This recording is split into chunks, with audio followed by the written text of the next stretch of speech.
Ladies and gents, welcome to GB School's 2018 finals here.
Good afternoon, everybody.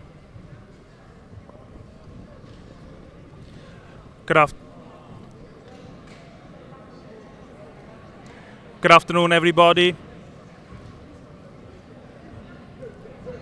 Ladies and gents, Schoolboy in final 2018 35.5. Good afternoon, everybody. Welcome to Sophia Gardens, Cardiff. Representing Scotland, Lewis. Good afternoon, everybody. Welcome to the GB Schoolboy Finals 2018 here from Sophia Gardens in Cardiff, Wales. The opening contest of this afternoon is between, in the red corner, Lewis Boyle representing Scotland, and in the blue corner, Jake Morris representing Wales. And your commentators for this final is myself, Kieran Gibbons, and the 2002 Commonwealth gold medal winner, Jamie Arthur. Thank you, Kieran. Absolute pleasure to be here today and see the youngsters putting in such a proud performance for their own countries. You know, it's good memories of being past at the British Championships. And it's a good aggressive start by Lewis Boyle in the red. Yeah, he seems to be working behind that jab well, and seems to be quite aggressive, which has put in little Jake on the back foot a little bit. So, considering how young these boxers are, Jamie, there's a lot of skill on display here. So sometimes with young amateur boxers, you see them flailing away, but these two boxers are very skilled. Yeah, definitely. I think that with regards to the Welsh or the country setup now, it gives the kids the opportunity to learn the art of boxing as opposed to just going in there and fighting arms everywhere. But you can see it's really paying dividends. It's good to see little Jake now. He seems to be coming into himself a little bit. He seems to be timing the Scottish boxer as he's coming in and working well behind that jab. So hopefully he can pull it back now for the second half of the round, and he seems to be doing well.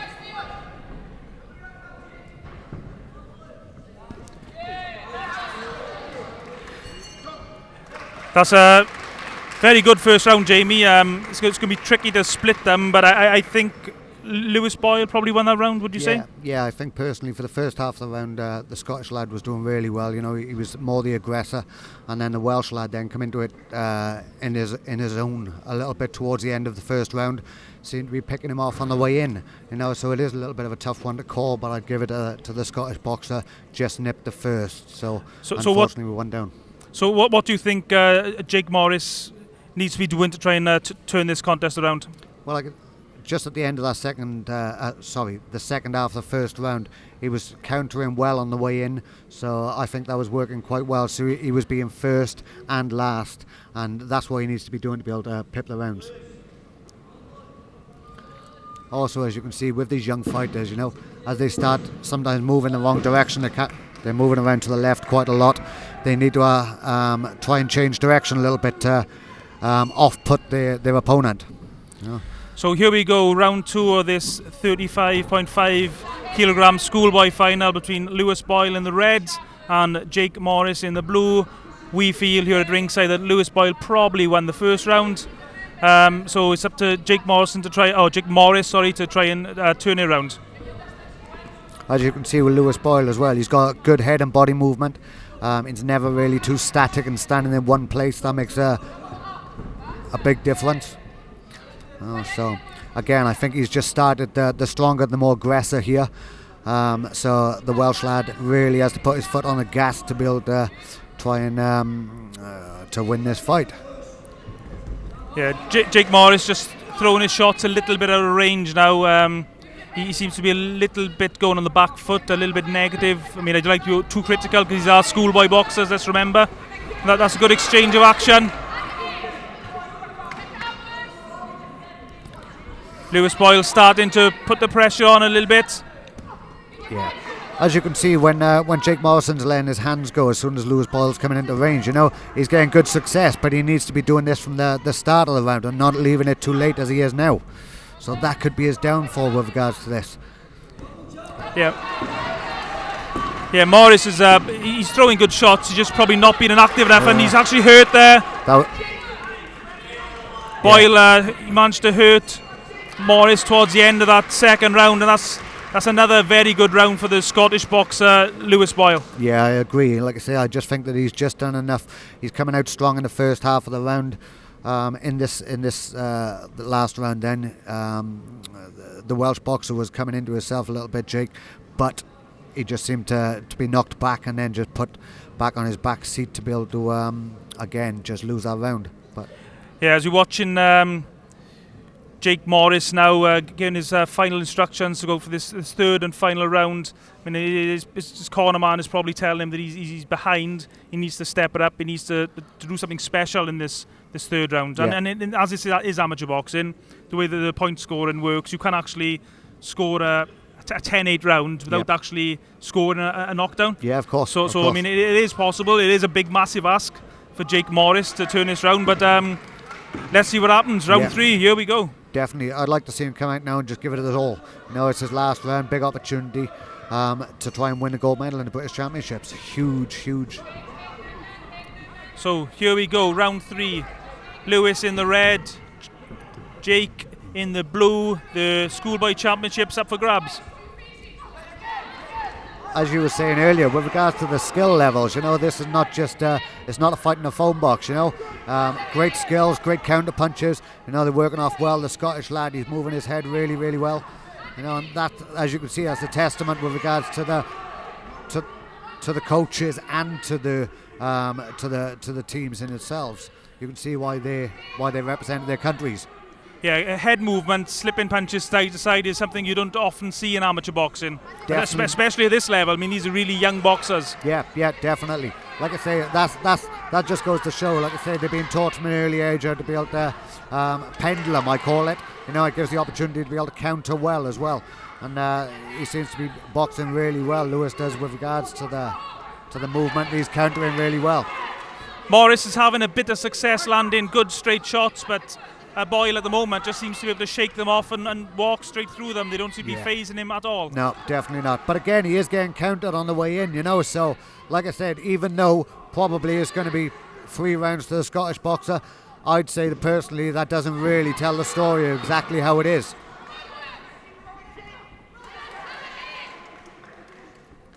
Cracking bit of boxing. As you can see, the nice combinations as well, finished quite strong. So what a fight. Yeah, really entertaining fight. The opening fight of our afternoon of boxing here at the GB 2008 Schoolboy Finals. Excellent contest. Both boxers showed a lot of skill, and both boxers should be very proud of themselves. Yeah. Let's not forget they're very young. They're still in the learning process. Of course. Of their boxing lives. So let's not be too critical. You can't. But I really enjoyed that contest. A lot of skill on display, and I think both boxers can take something from that fight. Totally agree. As you can see with the Scottish lad now, he's got a bit of a bleeding nose, so he took a few knocks at the end of that round. But that was a great performance. I've got to be honest, from when I was boxing at their age, they're far more skill set than I had.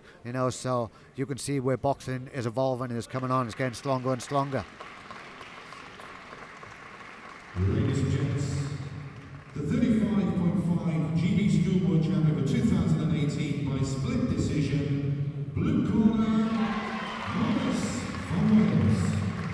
Well, Jake Morris has got the decision. Yeah. Personally, like I say, I thought that the Scottish lad had done enough for the first 2 rounds to be able to pip that. But again, it all depends on what the judges like. If they like a boxer that's boxing on the back foot and countering, then that's why they give it to our Welsh lad. But you know, at the end of the day, Judge number 2, Jay Sterling. Judge number 3, S. McCarthy. Judge number 4, B. McCoy. And judge number 5, M. Hemming. at the end of the day, you can never ever go against what the judges say. You know, it all depends on what they like. But cracking first fight. Next one is the rules.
Our second contest of this afternoon's boxing is the 37 kilogram final between, in the red corner, Dylan Murphy representing England, and in the 2018 championship final in the 37 kilo is between, in the red corner representing England, Dylan Murphy. And boxing in the blue corner representing Scotland, Jason Duffy. Murphy in the red corner, Duffy in the blue corner, the referee, Mr. G. Meredith.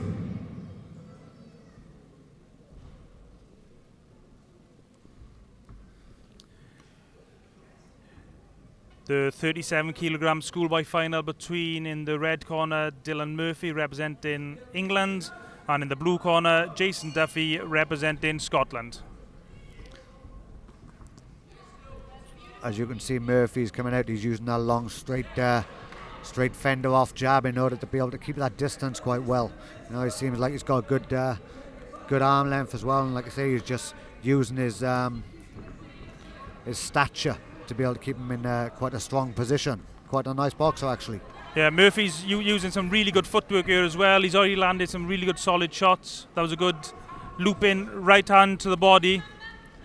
Definitely, it's good to see. Like I say, with amateur boxing as well, they're not just going for the head all the time. They're actually coming down to the body. And also you can see with regards to how Murphy now, he's confident, his hands are dropping, and he's just got that little bit of flair about him. Yeah, he's looking to pick his shots. He's not throwing wild, crazy shots. He's looking to try and place his shots. Every shot is carefully placed. Yeah, definitely. Beautiful angles as well, as you can see when he's throwing his shots. He's coming off to the left-hand side. You know, again, he's not just standing in one position, switch hitting as well. Again, really good, classy, talented kid here. Jason Duffy from Scotland, he's got his work cut out for him in this contest. Probably needs to try and slip some of these shots, but it's easier said than done as he takes another right hand. Of course. As you can see with the English boxer as well, he's tall, he's rangy, he's just a good counter puncher. Every time the Scottish kid tries to move into range, he's just getting picked off. Maybe a few more feints as well from the Scottish kid to be able to try and offset these counters. Yeah, with the feints, Jamie, just for anyone who's not aware, it's basically you pretend to throw a shot to get a reaction from your opponent, and then you look to try and take advantage of the reaction. Exactly. Sometimes they use the feints to be able to make somebody fall in, and then they drop back and then counter punch. Basically, a counter punch is just making somebody miss and then hitting them straight after. You know, and like I say, the the English boxer, he seems to be quite a class act at using his range, and it makes it awkward for the Scottish boxer to be able to get inside.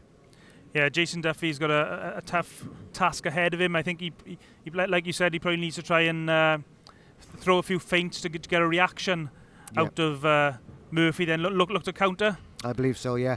And like I say, with the Scottish kids, obviously just ploughing forward all the time, you can see that's just not quite doing it. Maybe if you try to hold back a little bit and then see how the English kid comes onto him, that might give him another ace up his sleeve. Here we go, round 2 of this 37 kilogram schoolboy final between Murphy in the red and Duffy in the blue.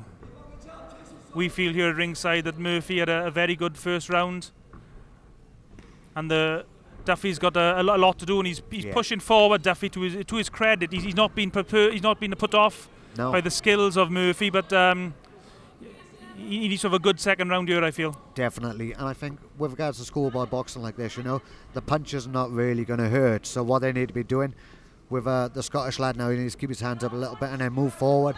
Not worry so much about getting picked off on the way through. You need to be able to get past that range finder, if you like, and then try and work on the inside. And it's also worth pointing out, I think, Jamie, based on the last contest, just because we see this fight going a certain way, the judges might be watching something totally different. And that's not to say we are right and the judges are wrong, or the other way around. Yep. It's just the judges are watching this from a different angle to us. Of course. So they might be seeing something completely different. Yeah, definitely. And sometimes it's all about what you like. Sometimes they like the aggressive boxer. Sometimes they like the boxer that's counter punching and sitting back on the back foot. I find it hard to go against the English kid with regards to this fight. As you can see, he's being first all the time. He's slipping back and he's countering and he's being third. So, cracking performance, I think. And I know there's an old cliche in boxing, the hit and not be hit. And I think the English boxer is doing that at the moment. He's taking very few shots in return while he's landing really good, solid shots of his own. Definitely. And as you could see as well, then where he just turned nicely on the ropes on our right-hand side.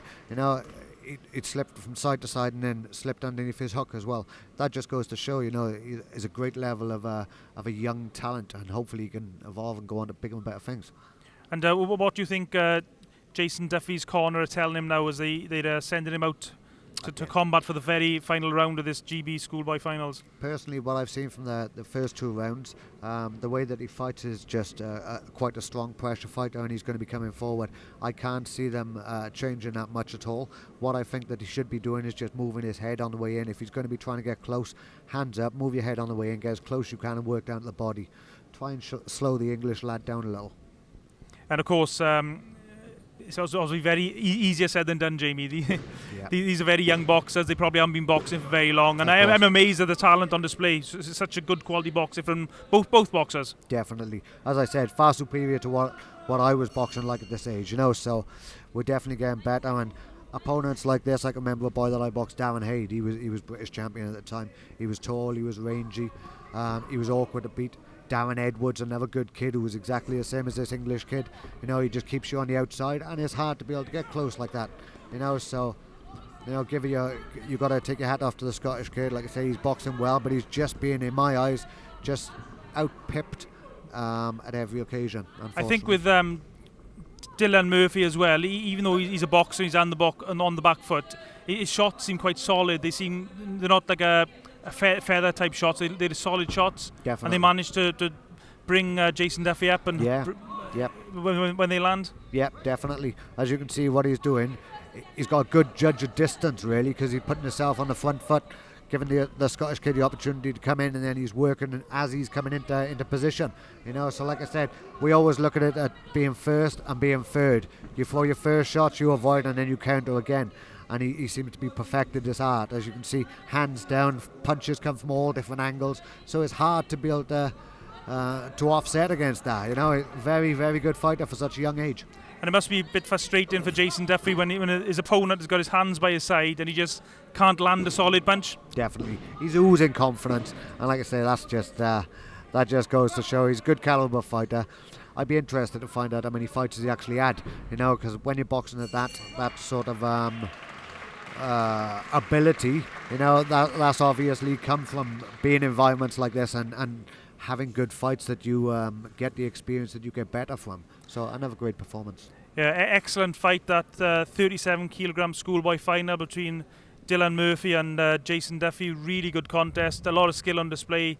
Credit to both boxers, and we await the judges' scorecards.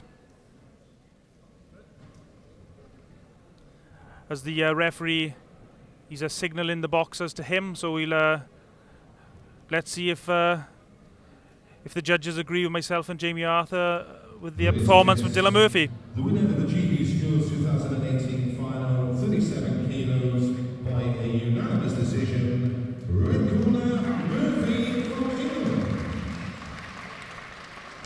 Big round of applause, ladies and gentlemen, for Duffy in the blue corner. Well, the judges agreed with us that time, Jamie. Yeah. Excellent performance by Dylan Murphy, we feel. Number 3, referee S. Presley. Judge number 1, P. Parry. Judge number 2, K. Kerr. Judge number 3, S. McCarthy. Judge number 4, K. Brooking. And judge number 5, D. Sodom. As we get momentarily interrupted by the MC. Excellent performance by Dylan Murphy. Showed a lot of maturity, probably beyond his years. I totally agree. Like I say, brilliant skill set. You know, it would be hard to be able to go against the English kid, but you can't take anything away from the Scottish kid. You know, he gave his all. Final of the British Championships. You know, it doesn't get bigger than this. So, not a bad performance, but unfortunately, he was up against somebody who just had that little bit more panache and a really good fighter. And we're watching now on the screens as the Dylan Murphy gets presented with the and the gold medal winner for 2018 G-Boy Schools. Big round of applause, Jake Morris from Wales.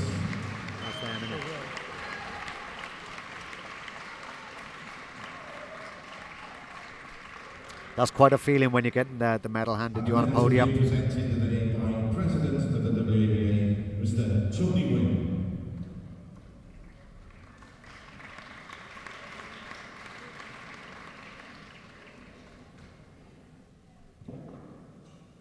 Yeah, that's Jake Morris and Lewis Boyle being presented with their medals after their 35 kilogram final.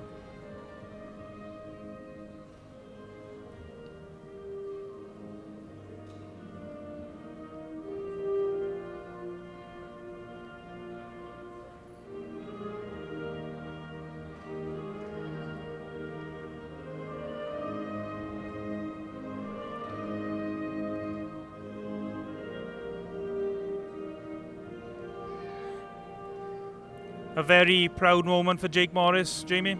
Yeah, definitely. As you can see, like I say, first cap, hopefully of many.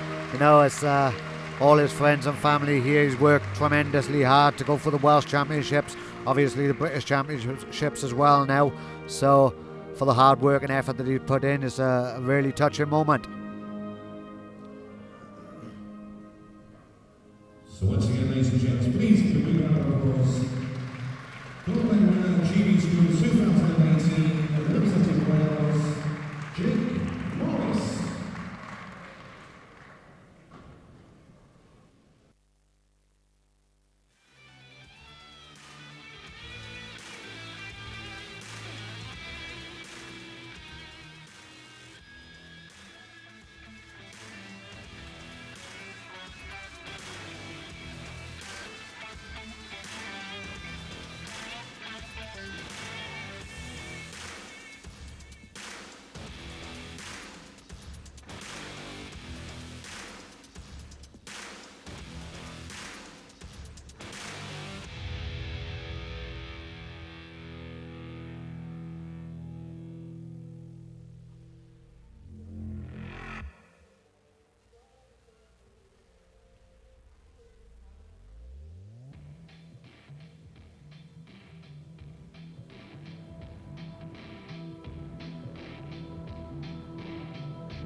Ladies and gents, GB Schools 2018 final 38.5 kilos is between In the red corner, representing Scotland, Patrick Patton.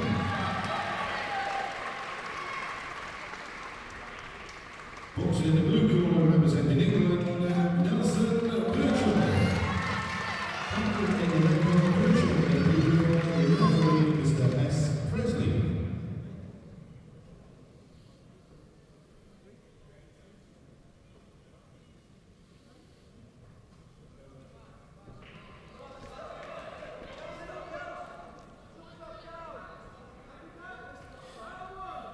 Round one of this contest between, in the red corner, Patrick Patton representing Scotland, and in the blue corner, Nelson Birchall representing England.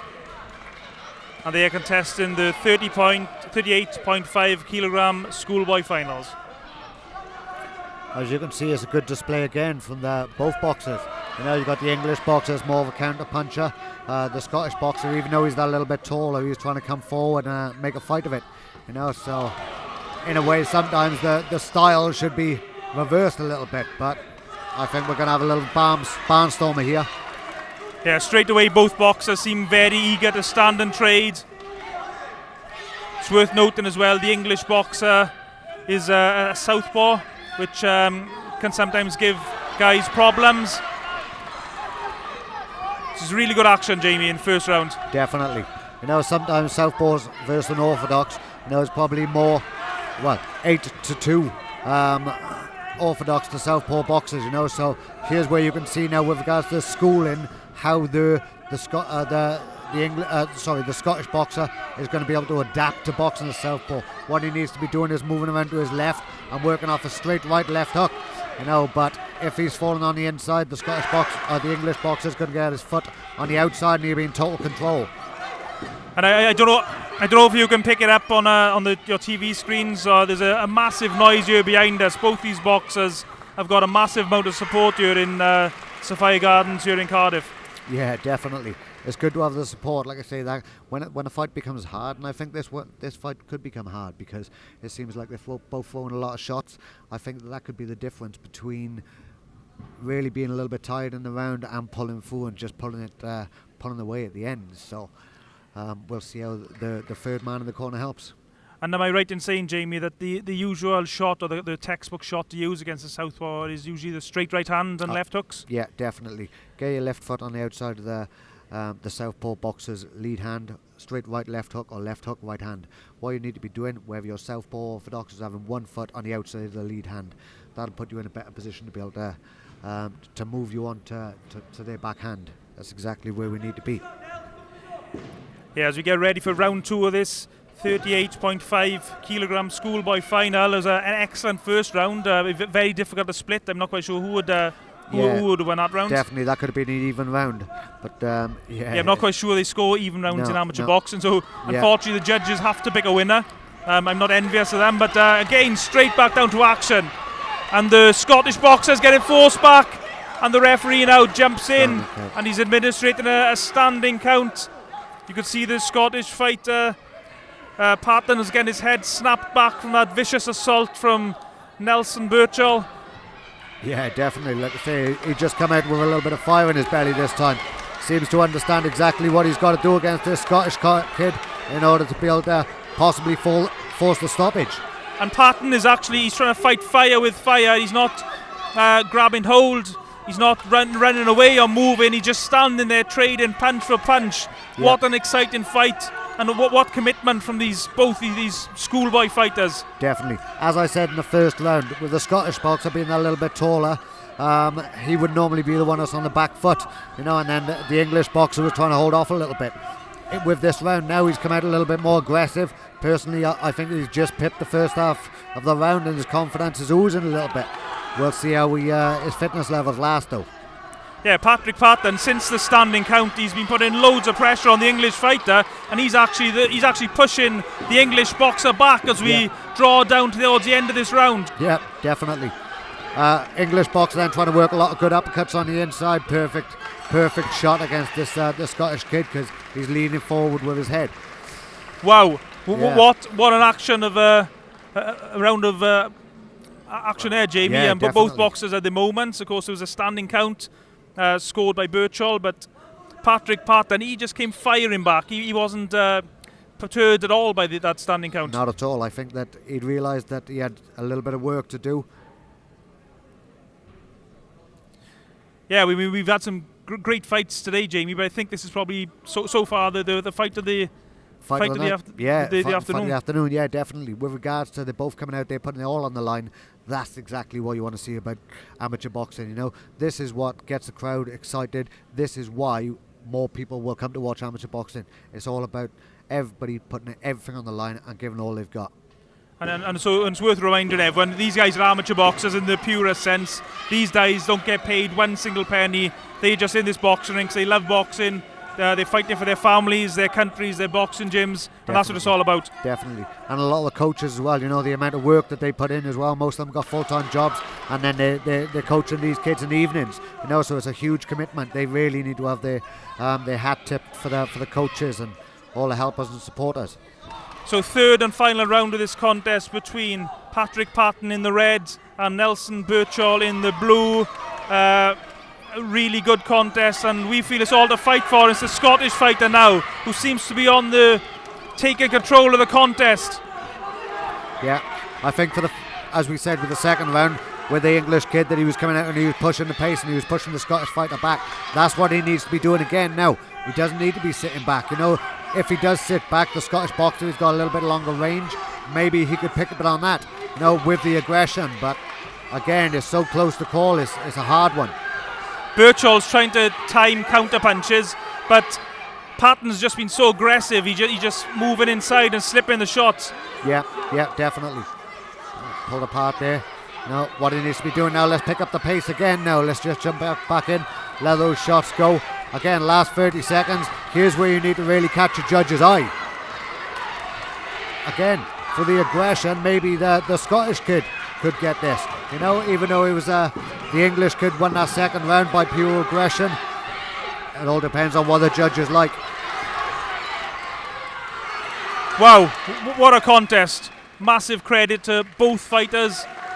They give so much to that contest, and the judges got to try and pick a winner. Yeah, which is the hard part. A couple of shots flown after the bell there as well. I think it was just a case of a little bit of excitement, you know, but great fight. Again, all depends on what you like, whether you like the boxer sitting back on the back foot, the English kid trying to counter all the time. I know in the second round he pushed it forward a little bit, or whether you like the Scottish kid where he was just a little bit more aggressive, you know. So, and it's worth noting as well that you don't actually score any extra points for scoring a knockdown or scoring a standing count in amateur boxing. So the fact he scored a standing count, if you like, he didn't automatically win that round. No, definitely not. And again, the Scottish kid. GB Schools 2018 champion by a unanimous decision. Blue corner, and the English boxer gets the nod, but there's no real loser in this contest, Jamie, I don't think. I mean, even though I'm sure Patton will be very disappointed, but he should be very proud of himself. He put up an excellent fight. Once again, ladies and gentlemen, and I look forward to seeing him action again in the future. Definitely. Like I said, that could be fight of the afternoon.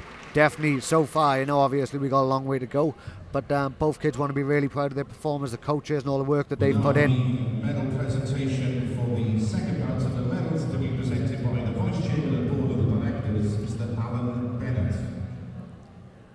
And I think we're going to go to the presentation for the 37 kilogram schoolboy final winner and runner-up. Over on the podium. 37 kilo gold medal champion for 2018 goes to Dylan Murphy from England. And as you probably just heard on the off the MC there, Dylan Murphy just about to get presented with his winner's medal, along with the runner-up Jason Duffy. Yeah, definitely. Murphy, great boxer. As we were saying while the contest was on, you know, he just had that little bit of special talent. Kept everything long, beautiful movement, good angles. You know, so yeah, again, really proud moment.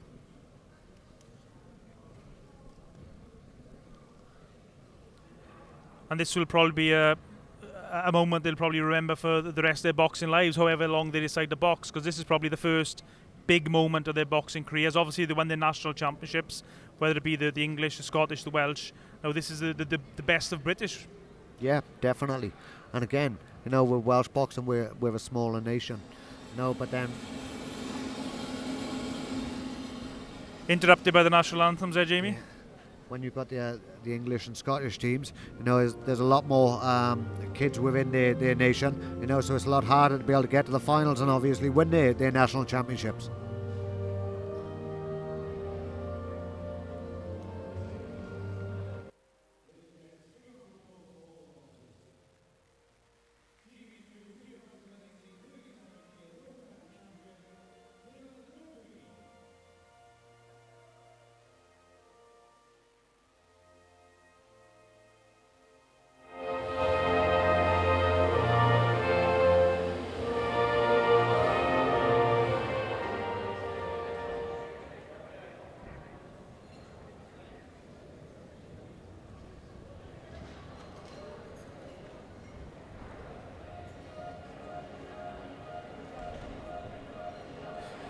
But we're obviously in the GB Schoolboy Championships. What can you remember from your time as a boxer, as a young schoolboy boxer? What's your first memory? Well, as an amateur, I won 9 Welsh amateur boxing titles, you know, so from a young age. Judge number 3, take care. Judge number 4, take Schoolgirl.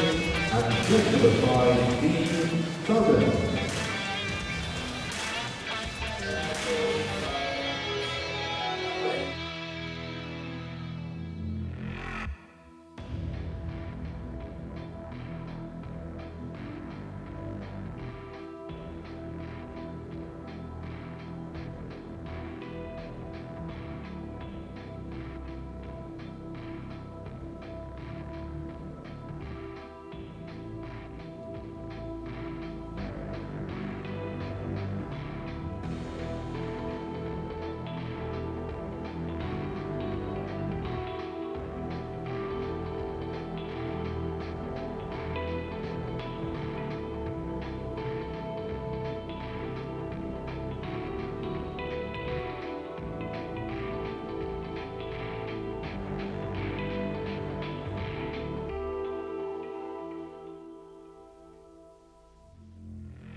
GB 2018, the 40-kilo championship final between, in the red corner, representing England, Harvey Strand.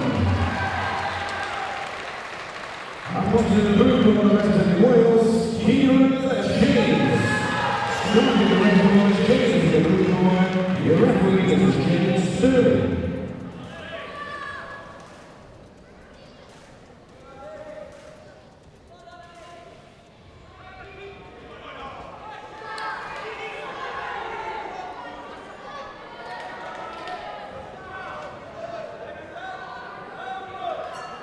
Round 1 of this 40-kilogram schoolboy contest between, in the red corner, Harvey Strand, and in the blue corner, Kieran James.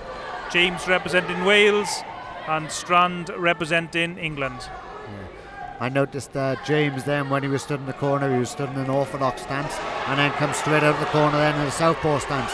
Maybe that was a little bit of kidology that he was trying to put the English counterpart and not quite knowing how he was going to come out and fight. As you can see again now, the English boxer who's trying to use that range, they all seem to use that fencing sort of style with that left hand out. Now sometimes it works, sometimes it don't. When you've got somebody like that, you've got to try and use those feints and be able to get a little bit closer. Both boxers have landed decent shots. Strand landed a good long right hand, whereas James landed several good body shots. I mean, the body seems like an obvious target for James. Strand stands very tall. Yeah, definitely. He's tall and rangy. There's plenty of target down there. You know, like I say, even though the English kid, he's been a little bit more aggressive as well. You know, he's trying to push the Welsh kid back. So again, what we need to be doing now, what we need to be seeing from the Welsh kid, a little bit more aggressive, get underneath those long levers of the English boy and start working down the body. Slow this kid down a little bit. As we count down to the end of this first round, a close round, Jamie. And another difficult one to split, possibly edging towards the English boxer. Yeah, possibly Strand has just done that a little bit more. Again, just by being a little bit taller and rangy, you know. But James, what he needs to be doing, what I'd like to see a little bit more of is a little bit more head movement. How I always like to look at it, the head moves a lot more than the body, so the body's a bigger target. Push that off, even if you've got to hit chest height and then work down to the body. You know, that seems to slow your opponent down a little bit, and that's what I'd like to see. And am I right in saying, Jamie, that you can shake off a good head shot, but a good body shot will stay with you for the rest of the contest? Yeah, definitely. Like I say, whether you can go solar plex or floating ribs, you know, they just seem to slow you down a little bit more, make you a little bit more cautious about throwing shots. So again, I'd like to see a little bit more aggression from all boxers working down to the body. And Kieran James has got Zach Davis in the corner. You can just see him there giving the final instructions. I'm sure he's probably given similar instructions. So let's see how this second round goes of this 40 kilogram schoolboy final. Yeah, again, like to see a little bit more aggressive. Get inside, use your angles a little bit more, and a little bit more head movement. But as you can see now, he's starting to use his head movement a little bit more, and he's trying to get a little bit closer. You know, all depends on how this English kid now to be able to try and use his distance to be able to make it awkward for our Welsh counterpart to be able to get close. Yeah, Kieran James in the blue representing Wales and Harvey Strand in the red representing England. Yeah, as you can see with Kieran James as well, he seems a lot more muscular of the two, you know, but Strand is just a little bit more taller, rangier. But again, when you've got long levers, your fighter needs to be able to get inside to be able to take that advantage away from you. So that's what I'd like to see. Let's just get James a little bit closer. Head down, working down the body. James seems to have a bit more success in this round. Yeah, He's definitely. landed some good shots. Yeah. Again, a little bit more aggressive, and he's just closing down that distance. Yeah. He's almost leaping into his shots a little bit, James, which is probably a mistake. Yeah, it could be a mistake, but what seems to be happening, he's not getting picked off for that. You know, he's trying to work on the outside of the English boxer's lead hand, so he's putting him in a position where it's like a slap-in shot, if you like. But it seems to be working quite well, and he's working down to the body quite well as well. Possibly that's what Zach could have said to him in the corner. Try and get a little bit closer, banging down the body and slow him down. Yeah, of course, the trainers will know the boxers better than anyone, so they'll be giving advice based on the skills and the talents of their particular boxer. Yep, definitely. So that was a good reply from Kieran James in that second round. All to fight for in the third round. I personally think that round from James then evened it up to one apiece. You know, so again, who wants it more? Who's going to come out with more of the aggression, and who's going to take it to the other fighter? You know, we can see the English kid, he's a little bit more set back, likes to use his range and his distance, and then we got our Welsh kid then who wants to push forward and try and drag this fight out of him. Kieran James has been off his stool for probably the last 20 seconds of the round. He just can't wait to get back into the action, back into the fray. Yeah. So here we go, the third and final round of this 40 kilogram schoolboy final. Kieran James in the blue representing Wales, Harvey Strand in the red representing England. A very close fight, and it could be all to fight for in this third round as James again pushes the English fighter back. The English boxer returns well. Yeah, definitely. What James needs to be doing again now is just trying to bully this kid a little bit. I feel at a distance the English boxer is just a little bit more able to use his levers a little bit. You know, but James, he's shorter, he's stockier, he looks stronger, so he just needs to put that pressure on now and try and drag this win out of him. And yeah, Harvey, I think he's a taller guy. He's got the longer arms, the longer reach. He should be, I think, just using his jab and trying to steer out trouble as he takes a couple of hot, solid head shots off James. Yeah, and then a good couple of body shots as well then. Like I say, he's mixing it up quite well, isn't he? Going down to the body and head. And exactly that's what you want to see. They never know where the shot's coming from. I think Harvey James, his head is sort of sticking up a little bit high, really. He seems very, very easy to hit as the contest has gone on. Yeah, that's definitely. better from Harvey Strand. Yeah. And he seems to be getting countered as he's throwing the shot. You know, James is just throwing that counter hook over the top, that right hand, and it seems to be working quite well. Again, for me now, I think that first round went to England, second round went to Wales, third round, for my personal opinion, is going back to Wales. So we could have another win here. But again, it's all down to what the judges like. Cracking performance. Again, a good fight, a little bit scrappy at stages, but yeah, great fight of the night. Another excellent fight, as Jamie says. It's going to be difficult for the split. It might be a case of what you prefer: the more aggressive boxing from Kieran James from Wales, or the more pure boxing, I suppose, from Harvey Strand from England. I mean, both boxers at their moments. Yeah. You can make arguments for both boxers, I think. Definitely. As the referee, I think, is calling the fighters to him for the decision.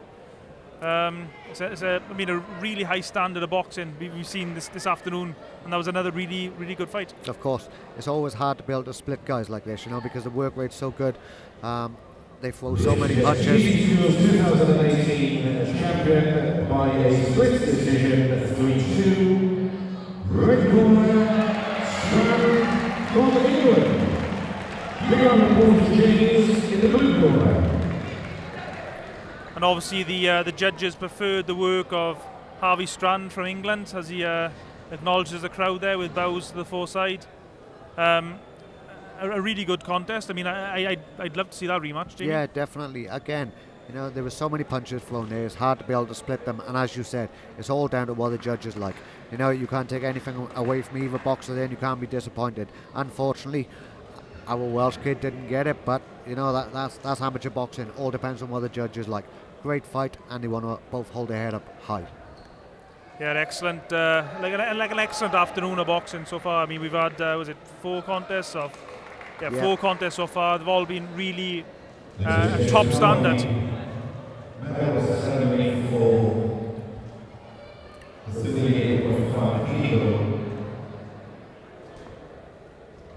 Yeah, definitely. Like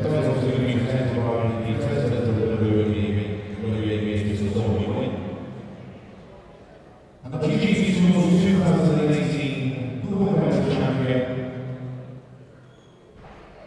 Schoolgirl from England. Silver medalist Patrick Patton from Scotland, and the bronze medalist Harvey Williams from Wales. Proud moment for Nelson Birchall. He's presented with his gold medal, winning the 38.5 kilogram Schoolboy final. As we await the national anthems. So once again, GGC 2018 World Champion, representing England, Nelson Birchall.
We are the host of all Masters races.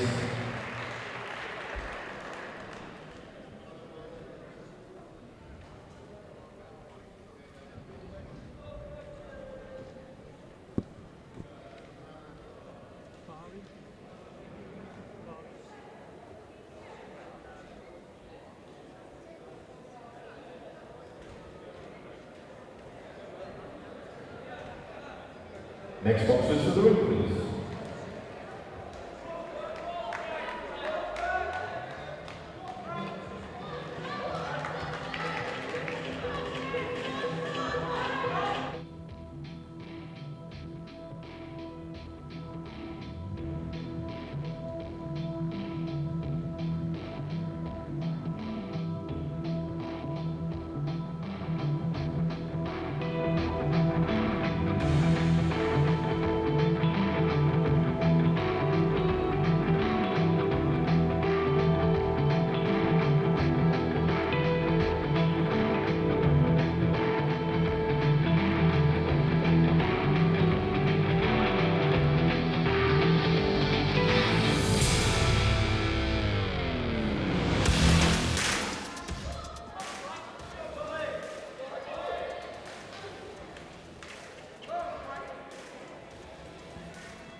Ladies and gentlemen, GT 2018 41.5 kilo championship final is between.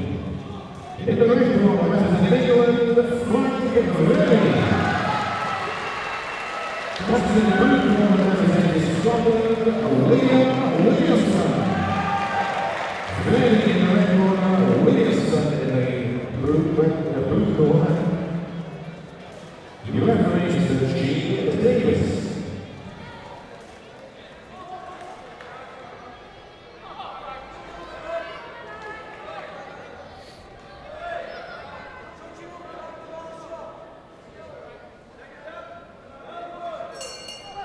Round one of this 41.5 kilogram schoolboy final between, in the red, Frank Verri representing England, and in the blue, William Williamson representing Scotland.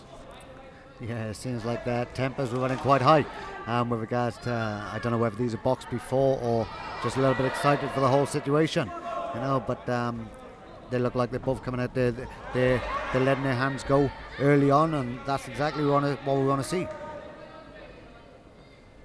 A very loose style by the English boxer. Frank Verri's hands down by his side, takes a few light jabs off the Scottish fighter. Yeah, what I don't like with Verri, every time he seems to throw that jab, his chin comes up in the air. The Scottish boxer, if he can time that right hand over the top, then like I say, it could be a great shot to catch Verri on the way in. Verri has a good long jab when it lands. You see a bit of it there. I think those shots perhaps fell a little bit short.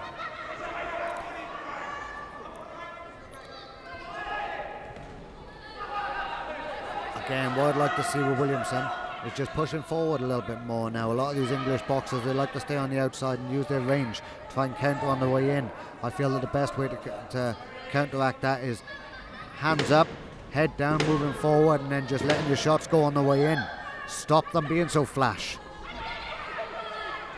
Do you think Verri's done enough in this opening round with the jab and his boxing skills to win the round, Jamie? I think so, yeah. Like I say, he was moving well on the outside. He was using a nice, long, straight jab. I don't believe Williamson capitalised on Verri using his jab and falling onto his left-hand side. I think the right hand over the top would be the key shot for him, you know. But I think that the movement and the boxing ability was just pipped the first round for me. Yeah, I think Williamson has seemed, from our ringside position anyway, he seemed to be waiting a little bit too long. Yeah. Just waiting for a moment that didn't really appear due to the fighting style of the English boxer. I think perhaps Williamson has to take a few more chances in the second round. Definitely. What you got to remember, we're talking a minute and a half round, you know, so they need to be pushing forward now. They need to be winning every round, not sitting back and then just expecting you can try and pip it further on down the line. Over wherever it be 4.5 minutes or 6 minutes, you know, 4.5 minutes or 6 minutes, or even come down to a 9-minute fight. People don't get tired over that period of time, so you need to be able to be the aggressor and try and win and rip the round away in every fight. Round two of this 41.5 kilogram schoolboy final between Frank Verri in the red and William Williamson in the blue. Again, Verri is moving onto that left-hand side all the time. That right hand over the top would be the key shot for Williamson. You know, so again, that's what I'd like to see. Just a little bit more aggressive, not staying on the outside. With a good boxing match, you've always got to fight against the boxer, you know. Try and use that skill set. Try and be the aggressor and push forward and getting on the inside.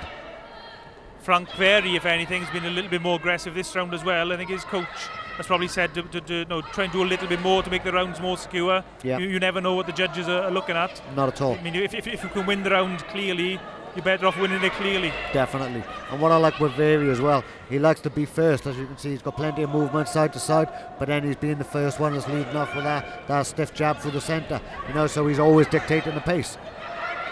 Yeah, he's very fluid, Frank Verri. He's always moving, always keeping his opponent guessing. Yep. William Williamson, he hasn't really settled into this contest yet, I don't think. No. Again, these English boxers, they make it so awkward to be able to get close. As you can see, he's elusive, his movement's good, so you've never got a static target that you can just push forward to, you know, but and as you can see, he's switch hitting a little bit now. He's changing stance to be able to make things a little bit more awkward. Again, classy little boxer, and for me, possibly just nip the second round.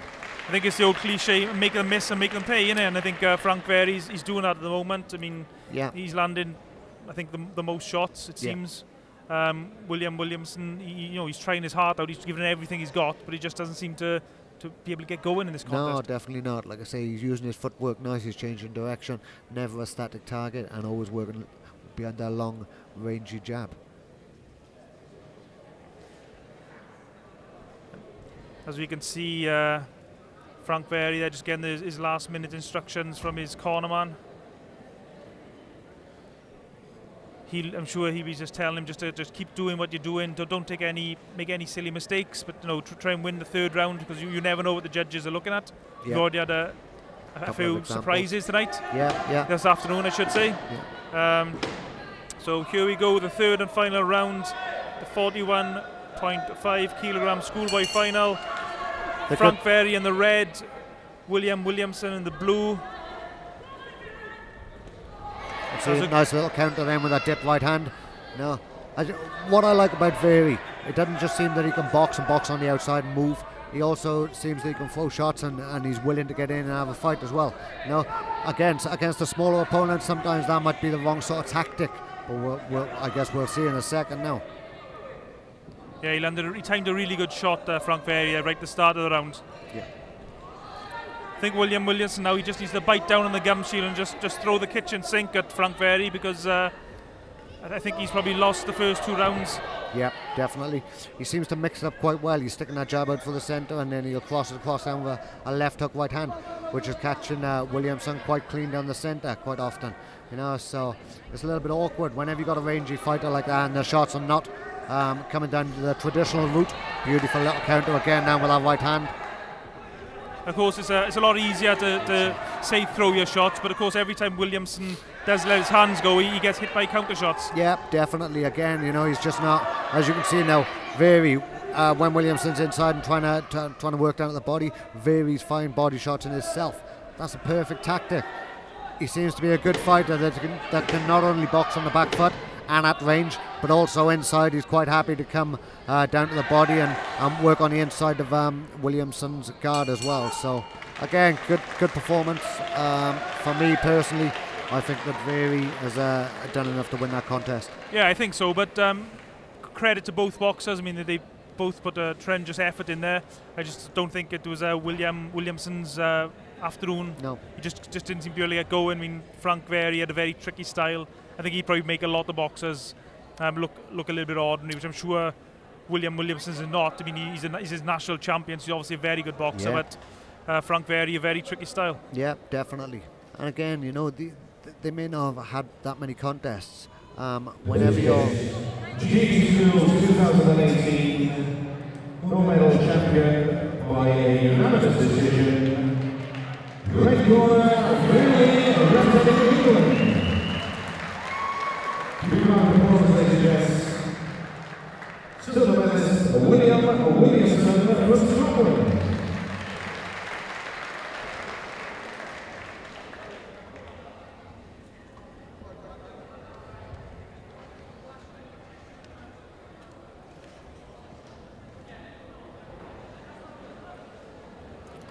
Yeah, for me that was another good fight.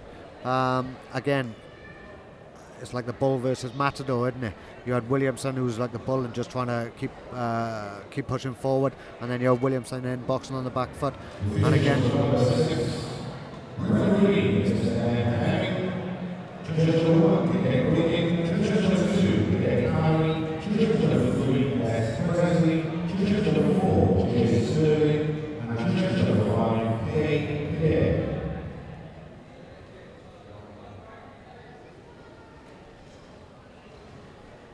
as we're watching now the presentation of the 40 kilogram final, I believe.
Big round of applause for all bosses.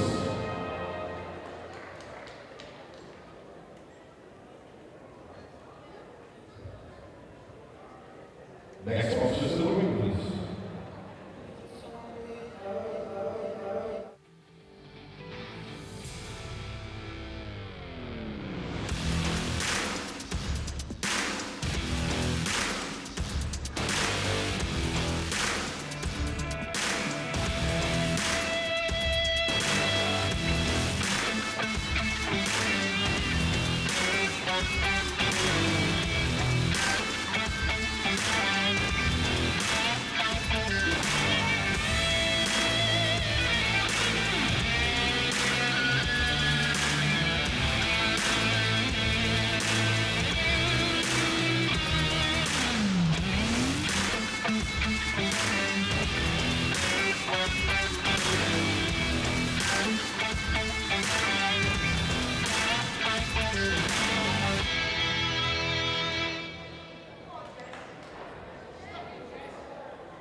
Ladies and gentlemen, Schoolgirl 2018 43 kilo Schoolgirl championship final is between, in the ring corner representing Wales, Jessica Persino.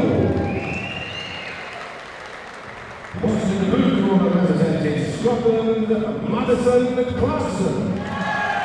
Persino in the red corner, Clarkson in the blue corner. Your referee is Ed Fleming. Next up is the 43 kilogram Schoolgirl final. Something we wouldn't have had in your day, Jamie? Female boxers? No, definitely not. But it seems to be taking on quite well now. You know, a lot of the girls are coming through and making a really good name for themselves and representing sport in a really good way. In the red corner we got Jessica Persigo representing Wales, and in the blue corner we got Madison Clarkson representing Scotland. I think the unfortunate thing about boxing for girls within Wales, there doesn't seem to be that many competitors in order to be able to get the experience. So when it comes down to competitions like this, you know, you may not have had that big experience on the big stage to be able to win contests. That was two really well timed right hands by Madison. She timed them really well, landed momentarily ago, and she's looking for the shot again. Well, actually left hand, sorry, she's a southpaw. She fired it off again, and that time was blocked by Persigo. Yeah, as you can see with Madison, she's trying to be a little bit classy as well with regards to dropping back and then following through with the backhand, and it's working quite well, using her southpaw stance to her advantage. Oh, lovely right hand, yeah. left hand by Madison. Yeah. She's really found the target with that a number of times in this round. Again, I think that she needs to be following through with her left hand straight down for the centre again. It seems to be as Persigo is moving forward. There it is again. That shot straight down for the centre. Seems quite like a quite strong kid. Yeah. An excellent first round for Madison Clarkson from Scotland.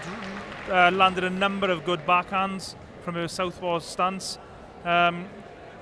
What would you be telling Jessica Persigo in between rounds here, Jamie? What advice would you be giving her to try and turn this fight around? Well, for me personally, I can see that Jessica, she's a little bit less experienced compared to the Scottish girl.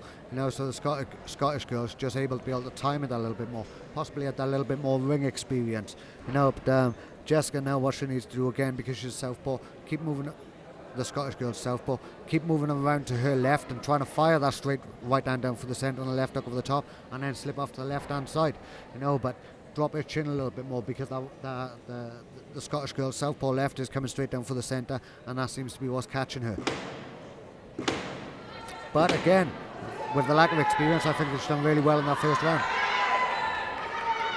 Here we go, the 43 kilogram Schoolgirl final between Jessica Persigo in the red and Madison Clarkson in the blue, round two. Madison Clarkson landed a number of solid shots in that first round, as she does again at the start of this second round. Jessica Persigo from Wales has got a really tough fight in her hands now, as she's been forced backwards. She's on the back foot. And as Jamie said, maybe it's the lack of experience. There's not too many female boxers around. As Persigo landed a good right hand of her own there, but just not enough at the moment. Yeah, definitely. I think if you look at it from a technical aspect, if you can see on the screen, when you look at the Scottish girl now, every time that she's trying to lead off with her left hand, her foot's on the outside of Persigo's, or close to the outside of Persigo's lead foot. That is the strong position, orthodox against southpaw, and that's where Persigo now, she needs to be moving around to her left, trying to get on the outside and firing off her right hands. And there's another good backhand, and Persigo from Wales in the red is receiving a standing count. She's protesting that she's fine and she wants to fight on. Can't doubt her courage and bravery one little bit. Anyone who steps in the ring deserves all the credit in the world, but she's in a real tough fight here against this Scottish boxer, Madison Clarkson. Definitely. And let's face it, as we were saying earlier, with regards to ladies amateur boxing, you know, they haven't been boxing for that long, really. I think we're talking about 6-8 years, really, with regards to the Olympics and Commonwealth Games. So performances like this from young kids, you got to take your hat off them. You put in great performance and they're boxing out their skin. That was a really good round from Madison Clarkson. She gave her opponent a standing count, but there was a glimmer of hope from Jessica Persigo there. Right towards the end of the round, she landed her best shots of the contest so far. So I think what she needs to do is just basically go out all guns blazing. Yeah, definitely take it to her. In this third and final round, and just hope she can turn it around. Yeah, definitely take it to her. Move around to the left, firing off the right and left hooks. As you can see with the Scottish girl, what she was doing, she was just putting herself in a position where she could just fire off that straight left down through the centre. I think at one point she threw about 4 straight left through the centre in concession, you know, and that just goes to show she knows exactly what she's doing with regards to boxing. She's had that little bit more experience. I could see that from the first round when she came out. Yeah, and then you mentioned earlier as well, Jamie, the footwork. I mean, that type of footwork takes time to learn and takes time to actually put it into practice in the boxing ring. So it's just really good skills on display here from the Scottish boxer. It does, and it's not something that, like, you couldn't get a senior boxer that's never been doing it to be able to adapt and pick it up. It's taught at this sort of level. As you can see, she's moving around to her right all the time, the Scottish boxer, putting herself in a position where she's moving away from Madsen's right hand. Really, really smart boxing by her. You know, and that's the difference with regards to where the country setups now, whether Scotland, England, Ireland, Wales, you know, they're all spending a little bit more time now to be able to get the technical aspect in boxing. So when it comes down to they step up a level, they've already learned the grounding is so important. Yeah, we said Jessica Persigo has to go all guns blazing in this round, and to her credit she has, but she takes a good shot there, and she receives another standing count. She started out the start of the round very positively, and she landed some decent shots of her own, but it's the class again comes through from Madison Clarkson. Yeah. And she fires out another southpaw jab. I said, Persigo, I'd like to be able to see her now just keep pushing forward, keep them hands up and keep moving around to her left, put herself in a position where, like, it takes the backhand of the Scottish girl away from her, you know. But again, it all comes through experience, and I'd like to see her now see this round through. I wouldn't like to see it stop at the last minute, but as you can see, the Scottish boxer now, with regards to setting up her left hand, she's very knowledgeable with regards to how to move somebody into position to be able to land the heavy shot. So good performance. You can see a little bit more experience from the Scottish girl, but take nothing away from our Welsh counterpart. She gave all she got, and it was another nice performance. Yeah, classy display boxing from Madison Clarkson, but credit as well to Jessica Persigo. She didn't quit. She just kept on fighting through the barrage of punches that were coming her direction, and credit for her for playing her part in this female 43 kilogram schoolgirl final. And it's good to see the respect between the boxers there, which, you know, that's what it's all about. Yeah, that's one thing about the sport of boxing. You always get the respect. You might not like each other sometimes before the fight. Ladies Girls 2019 43 kilos Schoolgirl Commonwealth champion by a unanimous decision, Clarkson in the blue corner. And you can see how much it means to Clarkson there. She jumps in the air to celebrate her victory. Yeah, definitely. That's the great thing about boxing, as I was saying. You know, you got to respect after the fight. Doesn't matter whether you don't like each other on the way to the ring. When you come out of the ring, you always got to respect, and that's what the sport, what any sport is all about. But boxing's one of the first and foremost in the front runner, I think, for respect. Ladies and gentlemen, the medal ceremony for the 41.5 kilos world champion 2018. Bronze medalist representing Wales, Tommy James, John Murphy,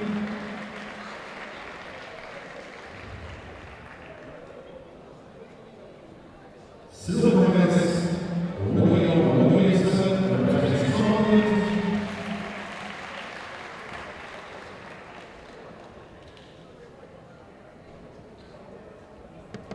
and gold medalist GB School 2018 gold medalist champion representing England, Frank Very. Medals being presented by the President of the WABA, Mr. Schoolboy.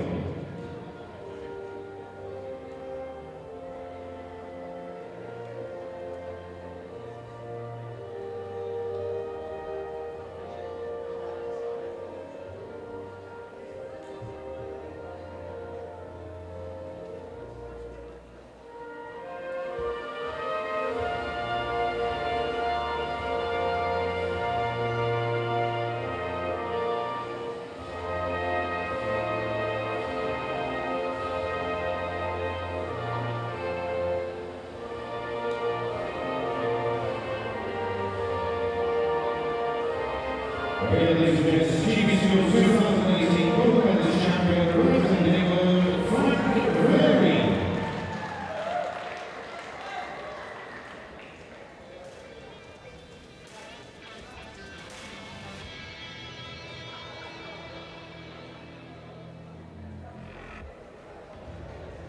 Next boxers to the ring, please.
Ladies and gentlemen, GB School 2018 43 kilo championship final is between. In the red corner representing Wales, Harry Williams. Boxing in the blue corner representing England, Levi Butcher. Williams in the red corner, Butcher. In the blue corner, your referee, Mr. S. McCarthy.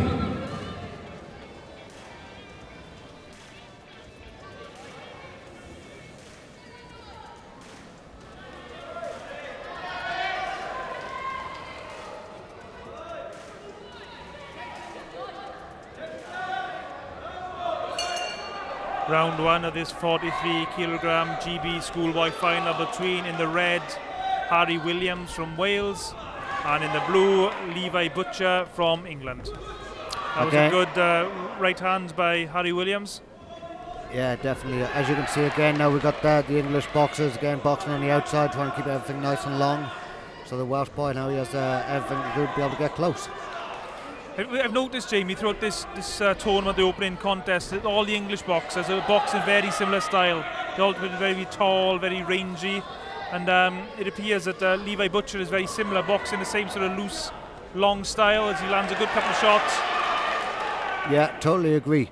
You know, at the end of the day, you can also see that with certain gyms that certain boxers are boxing out of. You know, people have their own way of coaching and training, and that's exactly what they do. They see what they think works, and then they try to work on that to be able to make it as beneficial as possible. It was interesting that Harry Williams from Wales, he's actually got the same sort of loose style, so it's going to be a really good contest, I think. Yeah, definitely. Again, with Williams, what I'd like to see him do is just he's trying to be first and third, which is a good thing. You know, that's what he's got to try and do to be able to win this contest. Be first, slip inside, and then counter again. So really good opening round. Both boxers have had their moments. And they exchange shots. Exciting action. Definitely. Really good round, Jamie. Tough to score, tough to split them. Definitely, yeah. Again, then you got Williams, who's the aggressor, trying to push forward, and then you got Butcher then just trying to stay on the outside. When they get a little bit of confidence in moving around the outside, they make it as awkward as possible to be able to get close.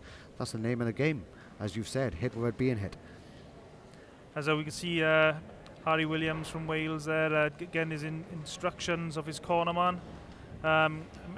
What do you think he's saying? Just more of the same thing? Again, yeah, personally what I'd be saying is be first and then be third.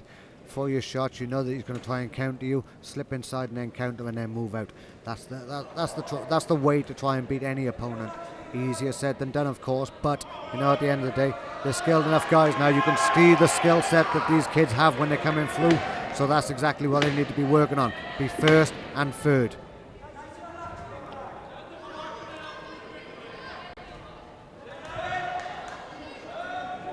Round 2 of this 43 kilogram GB Schoolboy final between Williams in the red representing Wales and Butcher in the blue representing England.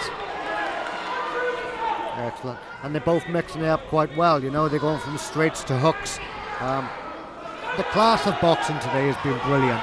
I know we've said it over and over again, but with myself being a professional boxer as well now, to a point of where you forget about this sort of level of fighting, but it's great that you can see that grassroots level of boxing is building and it's getting better and better, and you can see that the way they're being coached is having a really big impact on future champions within the professional boxing ranks. And but both boxers now have landed a series of good shots. I mean, it's as soon as one fighter lands some good shots, the other guy returns his own good shots. It's a really good contest. Yeah, definitely. Again, it's so hard to split them apart. The way that, you know, what they're doing quite well, they'll throw the 1-2 and then they'll come back with a hook after straight away. So if they miss with the 1-2 and then they're catching them with the left hook, you know, so it's a really, really strong weapon, and it's working really well for both boxers. You know, they're countering well. As we draw down to the last 10 seconds of this round, another really close round. That was a good left-right combination by the English boxer as he moves away. Another really close round, Jamie. Really difficult to split. I mean, it's going to be a really close contest on the scorecards. Yeah. I'm sure both trainers are telling their fighters that you've got to go out and win this round because that's how close it is. I think so, yeah, definitely. Myself personally, I'd put it just towards the English boxer, just by staying on the outside a little bit more, and he seems to be countering that a little bit better. But again, now, you know, the Welsh boxer, he's putting everything out there. He's working first and he's trying to work third as well. The mixture of punches is brilliant, you know, the variation. So again, it's so close, it's hard to be able to pick. I think you could probably make an argument for both boxers, both Williams and Butcher, because they both are having their moments. Totally agree. But both boxers, so as soon as somebody lands a couple of good punches, the opponent comes back with their own good shots, and definitely. it's just sort of back and forth all the way, almost like table tennis. Just definitely, you can't look away for a second, can you? Because like I say, it's so close, and it's such a good variation of shots, and it's a nice aggressive fight. And you can see how much this GB Schoolboy title means to both these boxers. They're giving 100% here. Definitely. As we go into this third round, Williams representing Wales in the red, Butcher in the blue representing England. At ringside, we feel it's really close contest, and this third round is all to fight for. Definitely. I think that the English boxer thinks that he's got this fight, hence the reason why he's boxing on the outside. So the Welsh fighter now, he's going to be trying to push forward. This could give the Welsh boxer that opportunity to be able to push forward and maybe pep the fight away from him. But yeah, that's why I think that his mentality is he thinks he's already won it, so he's trying to run away with it. That was a decent right hand by Williams. So get that jab working. Be first on the way in, Williams. Williams needs to be aggressive. That was a good right hand by the English fighter as he lands his shot, then moves into safety. Nice boxing. As Jamie said, that if he feels he's in the lead, there's no need to take risks. He walks onto a jab. You got to like the way that the English fighters now, they have a little bit of kidology. So what they do basically, even when somebody's attacking, what they tend to do is just fall out of range a little bit, even if they get caught with one shot, so it looks like that they're in control. You know, so again, boxing is not just about landing the big heavy shots. It's that kidology. It's a game, so all you got to do is just make it look like that you're in total control, and that's what he seems to be doing. A little bit of a clash of heads there. And as we count down towards the end of this round, and a very good contest. Yeah, good fight. I feel it's very close. I know Jamie, you're perhaps edging towards the English boxer slightly. Yeah. I'm still sort of 50-50 really. Yeah, I'd agree. And like I said, the only reason why I say that I feel that the English boxer thought that they won the first 2 rounds, hence the reason why they were staying on the outside and not get involved, making the Welsh boxer then push forward. But again, you know, the Welsh boxer, the other 2 rounds are so close and the Welsh boxer pushed forward, so it's going to be really interesting when it's to listen to these scorecards. But well done to both boxers. You can't doubt their commitment or their courage or their the action they've put up for the fans here in Sophia Gardens, Cardiff. Great bit of boxing. 2018 Gold Medalist champion by a split decision 4-1. Blue corner, Levi Butcher, representing England. Levi Butcher from England gets the decision.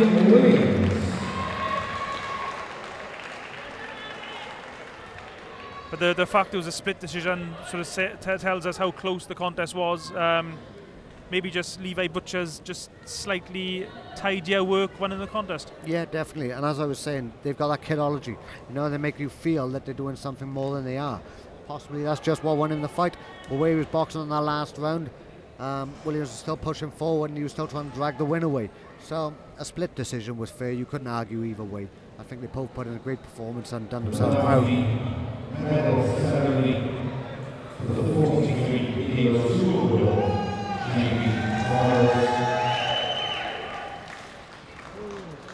Ladies and gents, Schoolgirl 2018 silver medalist Jessica Christino, representing Wales.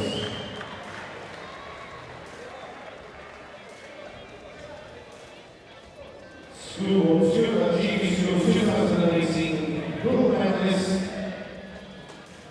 Madison Clarkson.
Schoolgirl gold medalist champion representing Scotland, Madison Clarkson.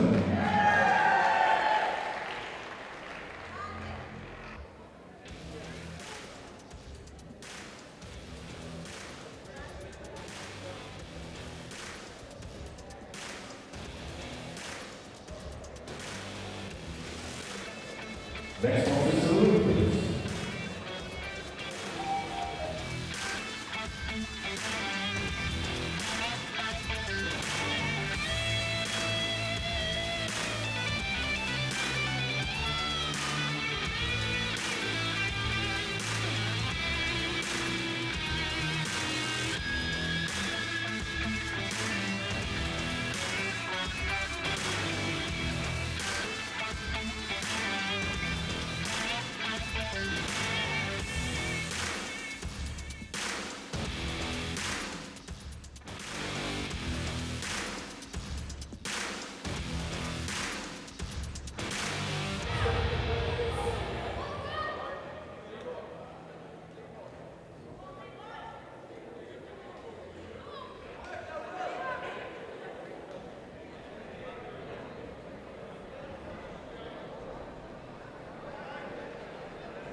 Ladies and gentlemen, 2018 44.5 kilo championship final is between, in the red corner representing England, Levi Barnes. In the blue corner representing Wales, William Bennett. Barnes in the red corner, Bennett in the blue corner. The referee is James Schoolboy.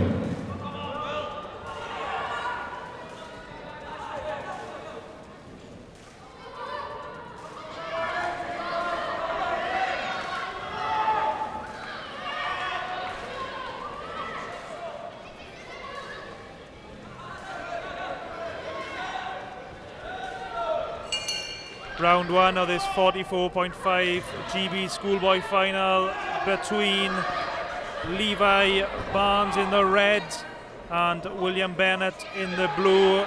Barnes representing England, Bennett representing Wales, and both boxers have got a really big support in Sophia Gardens today. There's a big cheer as both boxers' names were read out by the MC. And there's an exciting start to this contest, Jamie. Definitely, yeah, both putting the hole on the line straight away. It seems like Bennett, he's trying to land that bigger, heavier right hand over the top and then following through for the left hook. Again, the English boxer is moving around to his left hand side all the time, so open to that right hand. Hopefully he can land it as he's going. See, again, Bennett again, nice movement side to side, trying to, again, a little bit of kidology, trying to use a couple of feints to be able to get in close. There's a really frantic start. Both boxers standing and trading there. And the noise here in Sophia Gardens is deafening. You get the crowds roaring behind us. Yeah. A really good contest. Definitely. For me, Bennett, he seems to be landing that straight right hand, left hook over the top a little bit more often, you know, so hopefully he can just sustain this now. Lovely little right hand over the top then from Bennett. Nice. Wow, what an opening round, Jamie. Neither boxer held back. They were just loading up on big hooks and just putting everything into them. Yeah, definitely. You know, as you said, it was a bit of a frantic start. They was both giving it all. They didn't really step back onto the ropes. It was a case of centre of the ring, who's going to give up ground first. And again, that's why you want to watch boxing. You want to see a fight like that. Yeah, and as I said at the top of the fight, both these boxers got really good support here, and the noise at one point there, I couldn't really hear myself speak, it was so loud. Definitely. Again, it's so important, you know, Welsh amateur boxing, we need the support to be able to build it up. We need to get people behind it. You know, these are the next level of young sportsmen that's going to be representing our country. And credit, of course, to Levi Barnes' fans. I mean, they've taken the trouble to travel down from England to support their man. So it's great that people are willing to put their hands in their pocket to support these young sportsmen. Yeah, definitely. Well, like I say, it's the British Championships. You know, it's the biggest tournament that a lot of these guys get the opportunity to box in. Here we go, round two of this very exciting contest between Barnes in the red representing England and Bennett in the blue representing Wales. A frantic first round. I think round two is going to be pretty much the same. I think so as well, yeah. As you can see, nothing really landed as of yet. You know, Barnes is trying to just use that jab, but always falling short. Bennett's trying to get that a little bit closer to be able to land that. Bennett is trying to get a little bit closer to be able to land that right hand left hook. I've noticed Barnes in this round, he's landed several good left hooks. Beautiful as he lands left it hook again. He's really starting to time that shot and starting to look for it. I mean, Bennett is holding his right hand slightly low, so there is a space for it. And you can see Barnes, he's just looking for that shot all the time. Yeah, definitely. Seems again quite strong. You know, he's trying to work quite well when he's on the inside. A little bit of mishap then, bit of a slip over. And Levi Barnes of England in the red, his hands are always moving and his body's always moving. So it's difficult to judge where the shots are coming from. Definitely. Like I say, it makes it a little bit more cautious going in. Again, then that's why it's so important to try and use that feint in order to be able to see where the shot's coming from, so you can count over the top. I think William Bennett from Wales just waiting a little bit too long. I mean, he launched an assault there, but I don't think he landed any really solid punches. But And another excellent round, Jamie. Definitely, yeah. Again, I think Levi Bennett was slowly taking control of that round. Was he doing the slightly better boxing, do you think? I think so, yeah. Like I say, with regards to Barnes, when he was moving forward in the first round and he was working off the counters and he was leading nice and strong. You know, that's why I won in the first round. But then Bennett, he just seemed to keep that distance a little bit more. Again, with the English fighters, when they're long and they're rangy, it's awkward to get inside. But you've got to really put it on them. That left hook through the centre from Bennett was working quite well, and I think that's what he needs to do again now, to be able to come around the guard and then put that right hand.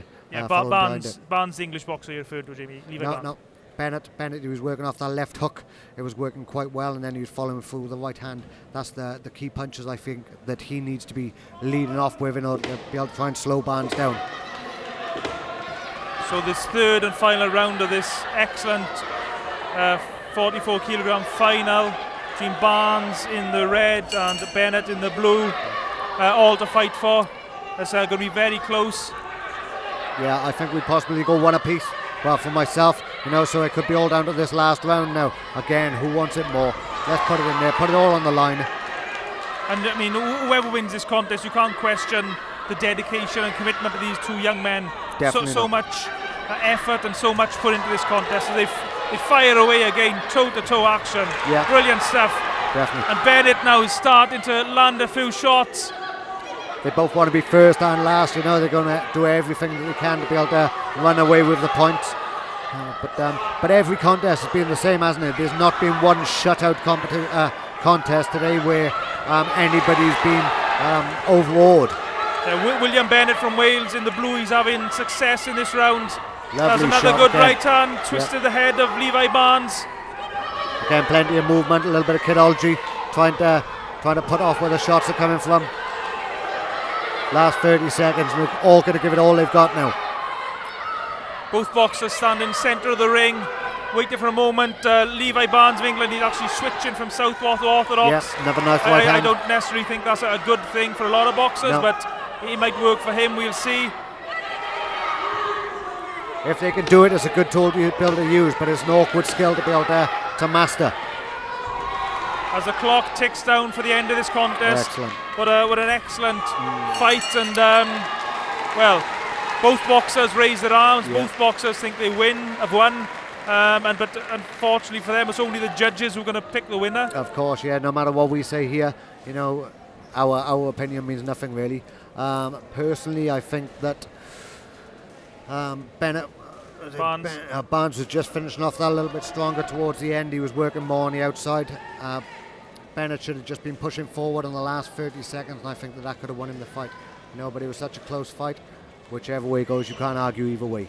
Yeah, credit to both boxers. Whoever wins and whoever's the runner-up, I mean, they both deserve a massive credit because an excellent contest. Well done to both. Ladies and gentlemen, 2018 Gold Medalist Champion 44.5 kilo by a split decision.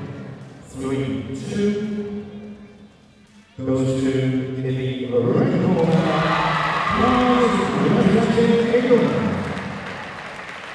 Big round of applause for the best in the blue corner. Blue corner. We said it was going to be close, Jamie, and Levi Barnes from England wins it on a 3-2 split decision. But even though I'm sure he's very disappointed, William Bennett should be a very proud man. He played an excellent part of what was a brilliant fight. Yeah, totally agree. As I said, I think the last 30 seconds of the last round, that's where he might have just given away. Medal ceremony for the 43 kilo championship final. The medals are going to be presented by Mr. Gordon Davis, the chairman of the Northern Division.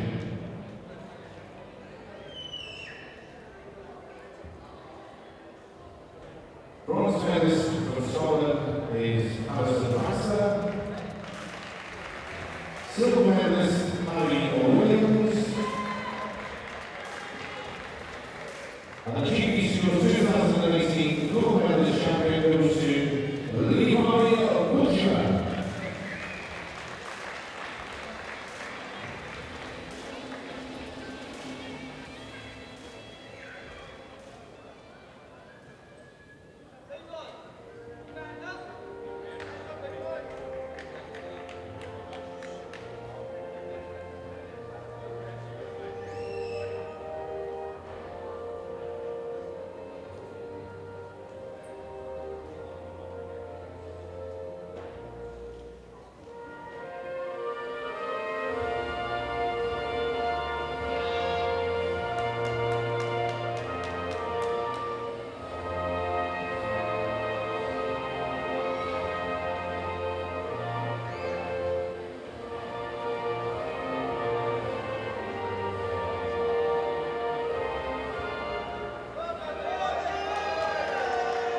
Once again, the GB Juniors 2019 43 kilo champion has representing England, Levi Butcher.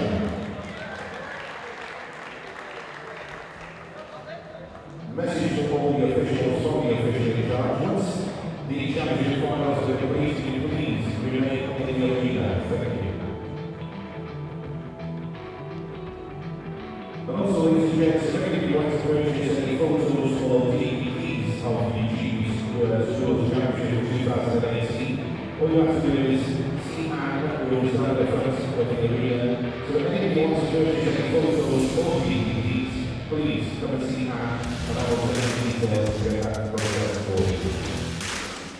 Next one is Schoolboy.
Ladies and gentlemen, 2018 46 kilo championship final is between, in the red corner representing Wales, Sam Morris. In the blue corner representing England, Mohammed Ali. Morris in the red corner, Ali. In the blue corner, your referee is S. McCarthy.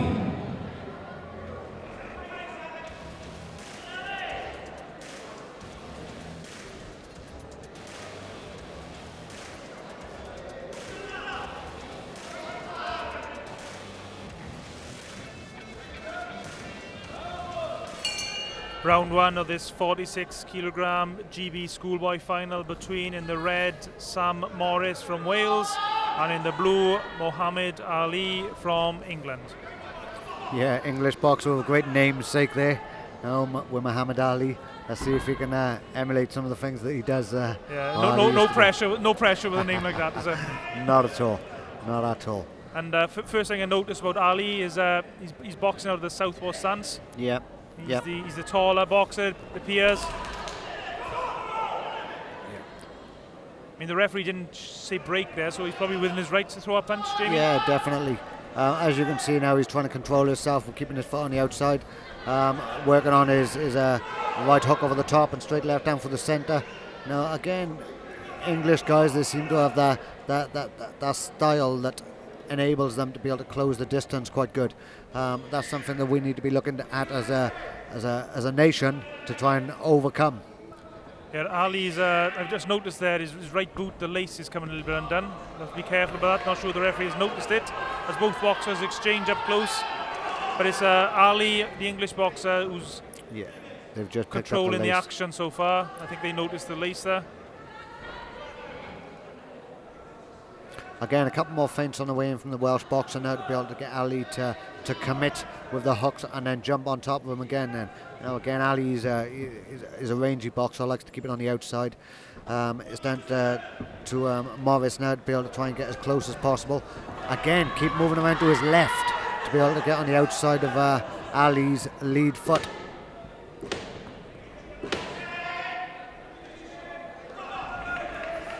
Good left hand from Ali out of his southpaw stance. A good first round from the English boxer Muhammad Ali. I think he controlled most of the action, and Sam Morris, I think, will have to make some adjustments here in round two. Yeah, definitely. Again, what he needs to be doing, he needs to be moving around to his left, trying to set up his right hand left hooks, and then slipping underneath the long hook of Muhammad Ali. Ali's got a very sort of loose style, very slippery, very difficult to pin down. Yeah. And he appears that every time I think Morris lets his hands go, Ali'll be popping him with counter shots. Yeah, definitely. And that's, again, he's using his range. He's sitting back on his back leg a little bit, and then he's trying to counter with that right hook over the top. So Morris, again, what he needs to be doing is stepping around to his left, a couple of feints, get Ali to commit, and then roll underneath and then try and counter. Again, as we've said earlier, it's easier said than done. That's the game plan that we ought to try and combat to try and beat Ali. Yeah, and I'm sure Sam Morris's Welsh boxing coach Zach Davis has been given those instructions as we go into round 2. Morris in the red, Ali in the blue. There it is, yep. And Ali's firing off fast combinations, and Morris is being pushed back now.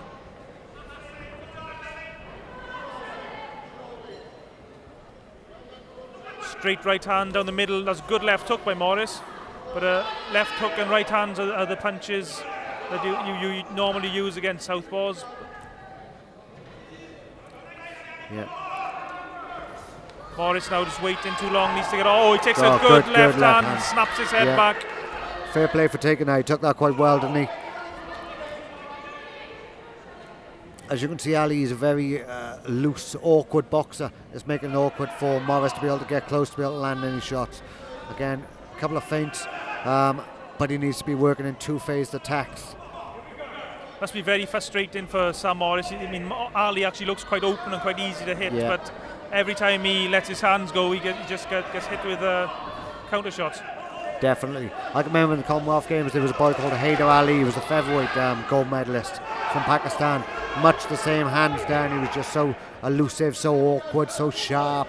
And that's exactly the way that he boxed. And he just run away with every fight that he was in, because everybody was trying to force it onto him. At the moment, Muhammad Ali in blue just seems a couple of steps ahead of the Welsh boxer Sam Morris. Yeah, that's definitely. The end of round 2 there, and I think Sam Morris, he's going to have to just let it all hang out, so to speak, in round 3, because he's probably up against it on the scorecards. Yeah, definitely. Muhammad Ali just seems to be getting better and better. Yeah, definitely. You can see he's coming out to himself now. His confidence is rising a little bit. Hence the reason why his hands down side steps and countering quite well. That's hard to get somebody out of that groove. Once they're in that groove, then it seems to be they're building the momentum, and it's hard to overtake. But again, take nothing away from him. He's taking some good shots there, Morris. Kept coming. He's a determined Welsh fighter, and as everybody, they're always gritty, and this is such an important fight. Let's not forget, it's an achievement in itself just to get to this final. Nobody just gives you a place in the British final. Yeah. Both these guys have to fight to get to this position, so this is the real pinnacle of British schoolboy boxing. So, getting here is an achievement in itself. Definitely. Third and final round, 46 kilogram schoolboy final. Morris in the red, representing Wales. Ali in the blue, representing England. We feel here at ringside, at least, that Ali is probably winning the fight. He's a very skillful boxer, very loose. I think Morris really needs to have an excellent third round to try and close the gap on the judges' scorecards. Definitely. What I like about Ali, well, you can see as Morris is trying to attack him and push forward, he's just sliding back and then taking 2 steps back and then countering with a hook over the top. Very, very impressive. Again, just his timing is quite good. He's trying to time his movement as soon as he lands, throwing straight away, so he's trying to lead off first. Again, cracking performance. Morris has just got his hands full here, and it's a little bit awkward for him to combat what Ali's doing. And as we've said a number of times already this afternoon, it's easy for us to say what he should be doing, but I'm sure Morris, if he could just let his hands go, he would be doing it. As we saw there, he threw a left hook, but he missed, and now he's been made to pay as Ali lets his hands go. A flurry of shots. And remember, these guys are still very young. These are schoolboys. So this is really good display of boxing. Yeah, definitely. And full credit to Sam Morris for the courage he's displayed, because as you've said, Jamie, he's taken some really big and solid shots in this contest. Definitely, and like I said, there's no shame in losing a competition like contest like this, because sometimes you just come against somebody who's just they're just a little bit more advanced. But let's not say that a year, 2 years down the line, if they meet again in the future, then the decisions could be reversed. That's boxing, you know. Some people advance a little bit quicker than others, you know. But for me, Ali was just a little bit of a smarter boxer. Yeah, I mean, you just got to hope that if Sam Morris, hopefully he stays in boxing, he can learn from that, and he can make the adjustments and improve again in the future. Definitely.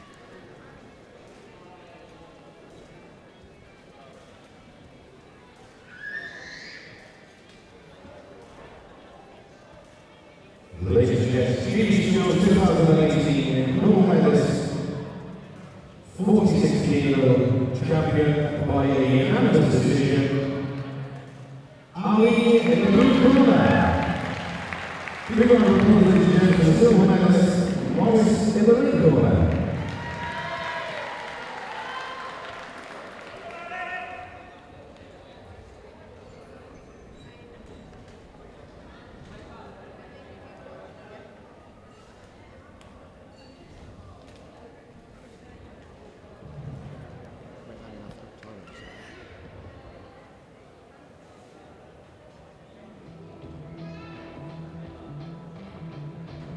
This is now the GBC 2018 medal ceremony for the 44.5 kilo championship final.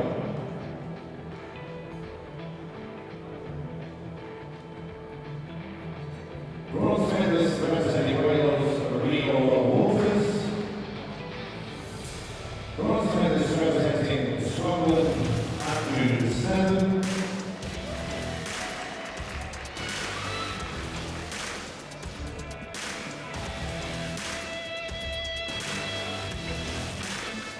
Silver medalist representing Wales, William Best. And the GBC 2018 44.5 kilo gold medalist champion representing England, Levi Barnes.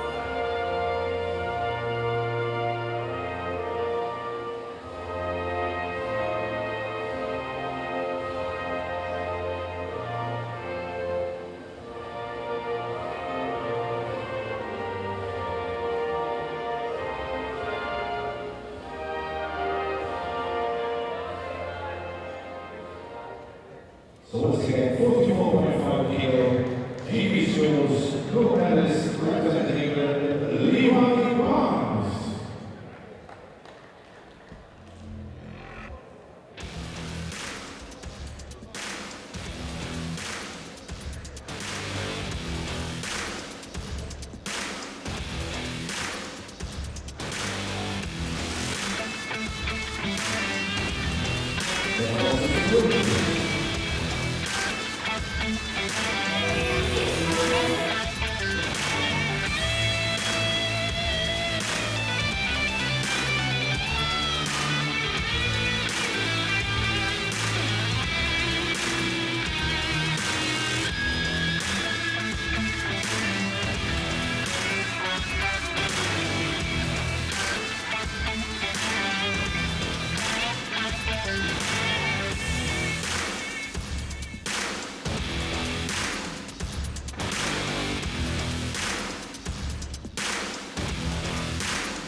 Ladies and gentlemen, 2018 48 kilo Schoolgirl Championship final in between.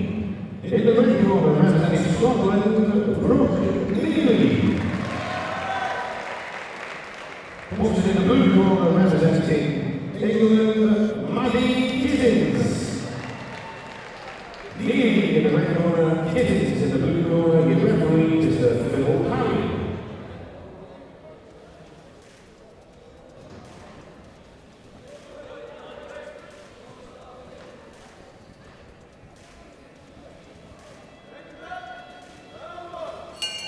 Round one of this 48 kilogram Schoolgirl GB final between, in the red, Brooke Neely representing Scotland, and in the blue, Maddie Gittins representing England. Yeah, it's good to see our second schoolgirl contest of the night now. And again, you can just tell, just with regards to the experience levels, they could do with a little bit more contest experience. But yeah, it's good to see the ladies getting in there and putting in great little performances. It's an even start to this contest. Both boxers have had their moments, but neither boxer has really taken control or landed any really solid shots.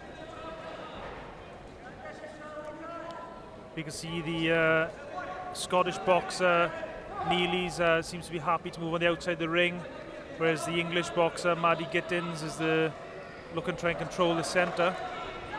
Yeah, you can see it'd be nice to see Maddie be able to try and use her long range a little bit, you know, but the Scottish boxer is trying to get inside and work when she's in close. Nice right hand over the top there. She seems a little bit more of a stronger boxer, the Scottish girl, I'd say. Very close opening round, Jamie. Yes, definitely. I'd give it just to the Scottish boxer. I think we're a little bit more work rate on the inside, and then just controlling the pace a little bit better. But of course, we're only watching from one angle here at ringside. The judges are watching separate angles for us, so they may be seeing something totally different. Just for our viewers at home. Yeah, definitely. Our opinion is just a neutral. No one takes exactly any attention to our opinion at all. Yeah, definitely.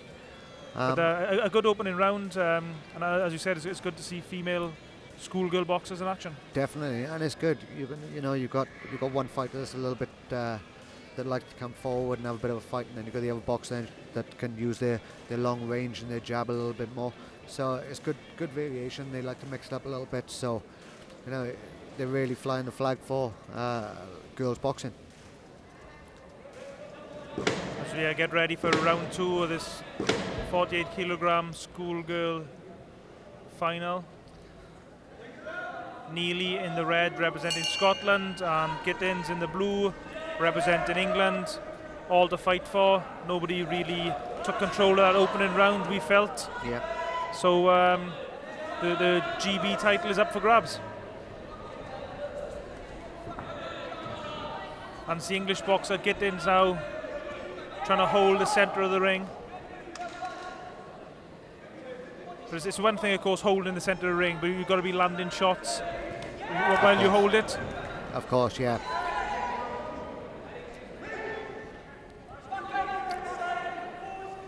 The Scottish boxer's working well behind that double jab, right hand on the way in. I noticed. Sorry, go on, Jamie. The English boxer then she's trying to counter on the way in. So, again, two different skill sets, and whoever just puts that landing shot in there first. I've noticed with the Scottish boxer Brooke Neely, she moves around the outside of the ring, and then she commits herself and launches assaults, scores her shots, and then goes back on the back foot. Yep, definitely. To relative safety. Yep. Good tactic, I believe. Tactic, I mean, if it wins you the fight without taking too much in return. Definitely. Throw shots, move around straight away. Nice and controlled, nice and comfortable.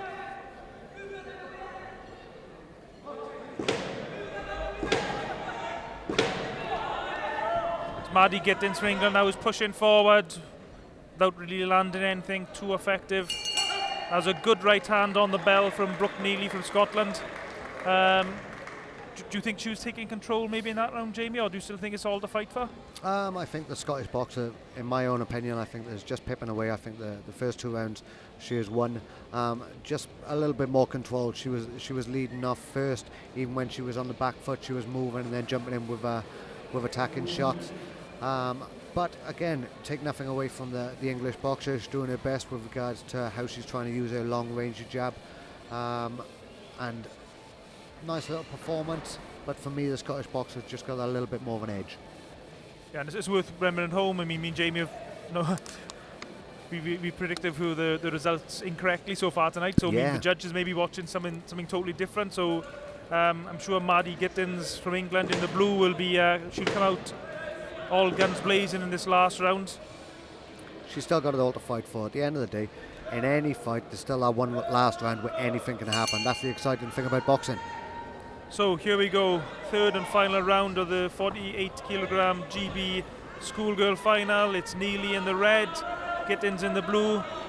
We feel that the Scottish boxer Neely is probably ahead on the scorecards, but that's unofficial. So let's see if the English boxer Gittins can turn this around. Definitely.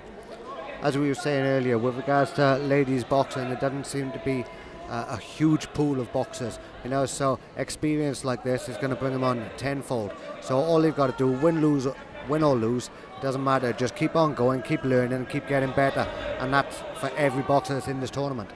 And Gittins has landed a couple of good jabs there, 2 or 3 good jabs, and then Neely launches her raid as she has done throughout the contest. That was a good right hand by the Scottish boxer in red as she launches a big, massive overhand right. The Scottish boxer seems that nice and composed, nice and solid. Her balance is quite good. So even when she's moving around or when she's jumping in, she's not falling forward. Those good shots by the Scottish boxer thrown straight down the middle. She fires off a good couple of hooks. Gittins fires back with a shot of her own, but it's just not as effective, not as much power on it. As the fight ticks down to the end of this contest between Neely and Gittins. Good contest, credit to both boxers, Jamie, and I think we both feel the Scottish boxer Neely's got it. I think so, yeah, but let's take nothing away. At the end of the day, to get in there in front of all these people and put on a performance like they did, they deserve a good pat on the back. Whoever wins this contest, like I say, personally I think that just a little bit more composed the Scottish boxer was, but Neely, she boxed well. She was trying to use her jab and the skill set that she had. Again, it's just all experience. They'll get better. Yeah, credit to both boxers, and let's remember they are schoolgirls. These are children still in school, and as Jamie said, to get in front of this big massive crowd, both of them are travelling away from home, from Scotland and England to Wales. They both deserve a massive pat on the back, and well done. Definitely. Ladies and gentlemen, 2018 48 kilos Schoolgirl gold medalist champion by a unanimous decision, red corner, represents Scotland. Big round of applause, ladies and gentlemen, for silver medalist Maddie Gittins, representing England in the blue corner. Well done, Brooke Neely from Scotland, a well-deserved winner, and also well done for Maddie Gittins for getting in the ring and giving it a go, and a brave performance, and she can certainly come again. It's all experience, and she will get better. Now the medal ceremony for the 46 kilos Schoolboy Championship Finals 2018.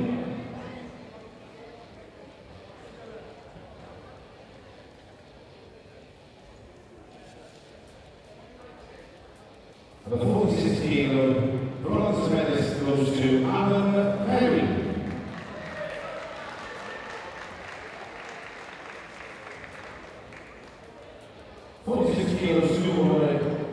Silver medalist Sam Morris.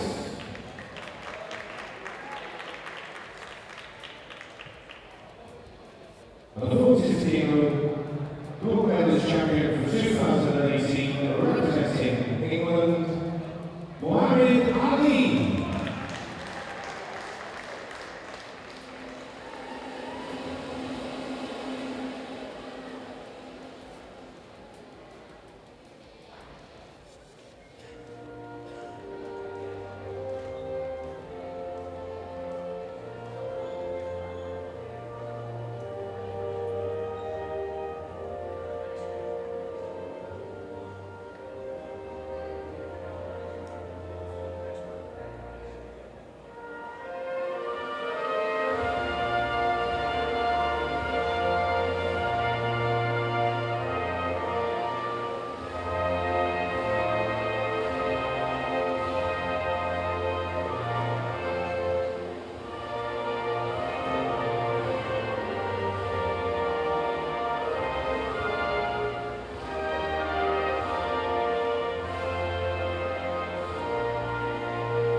Once again, this is the 2018 North Men's 46 kilo champion, Muhammad Ali.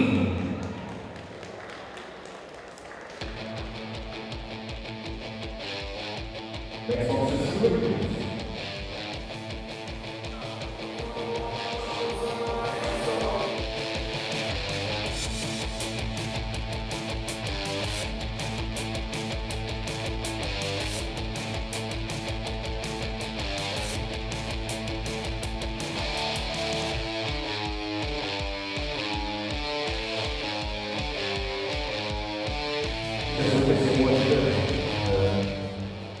Judge number 1, James Sterling. Judge number 2, S. McCarthy. Judge number 3, Kate Parry. Judge number 4, S. Presley. And Judge number 5, M. Hemming.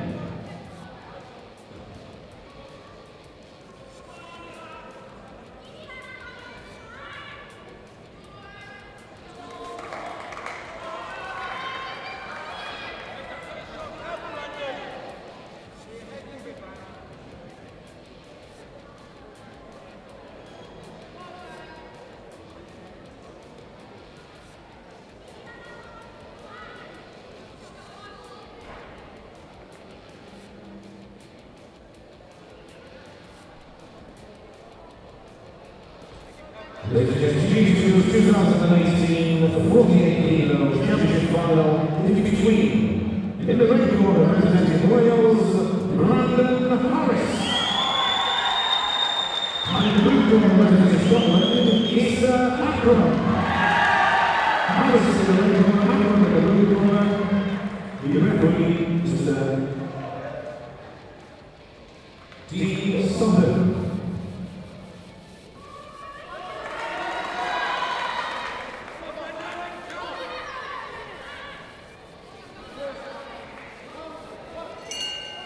Round 1 of this 48 kilogram GB Schoolboy final between, in the red corner representing Wales, Brandon Harris, and in the blue corner representing Scotland, Issa Akram.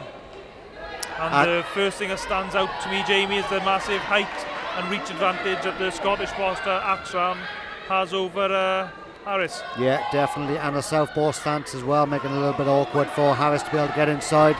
As you can see, he's trying to jump in. He's just getting caught on the way in with those wide hooks. A little bit awkward to get past. And the referee gives a standing count.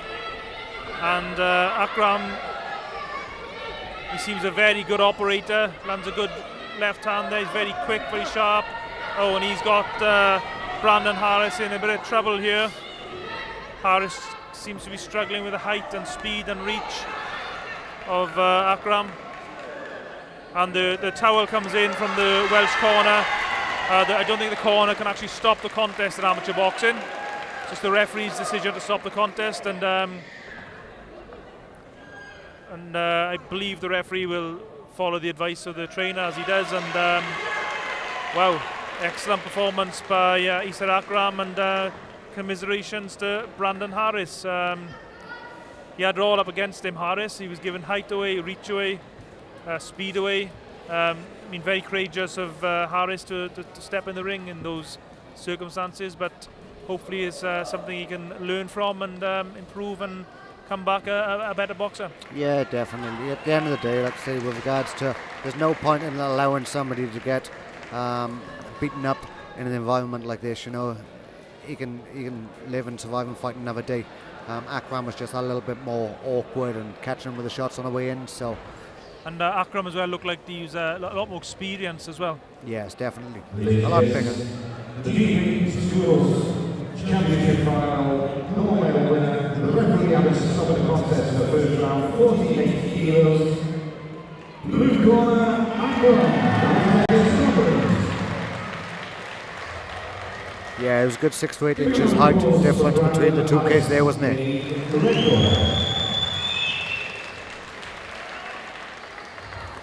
I'm sure Brandon Harris is very disappointed with the way the fight has gone, but he's got nothing to be ashamed of. The vast majority of children his age wouldn't have the courage to step in a boxing ring, so the fact he's got to a national final And he's obviously the Welsh champion. The fact he got to the British final now is a massive credit to him, and hopefully he won't be too disheartened from this experience. Definitely is a credit to herself. And you can't take anything away from that, you know, at the end of the day. The shots.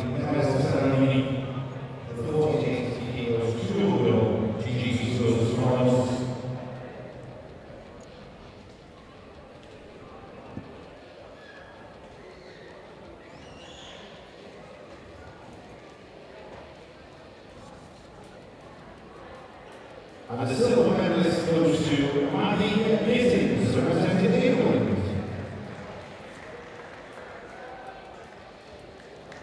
And the 48 kilo Schoolgirl gold medal champion 2018, representing Scotland, Brooke Neely.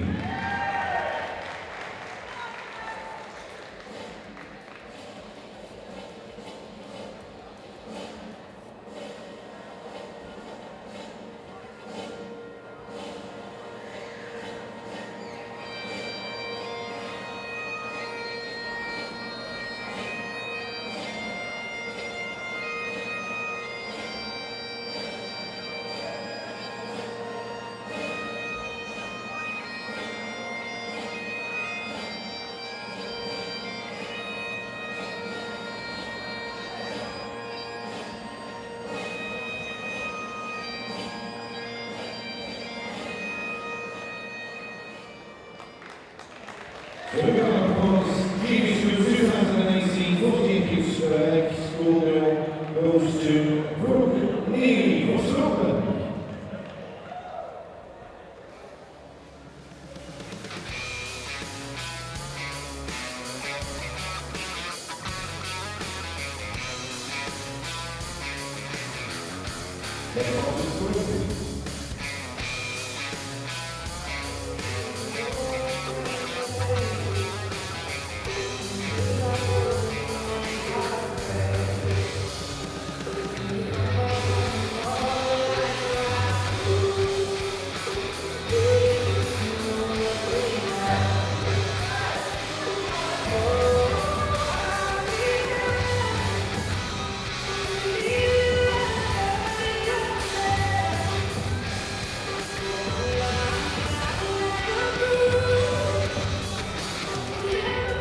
This is what the result is still looking for number 1.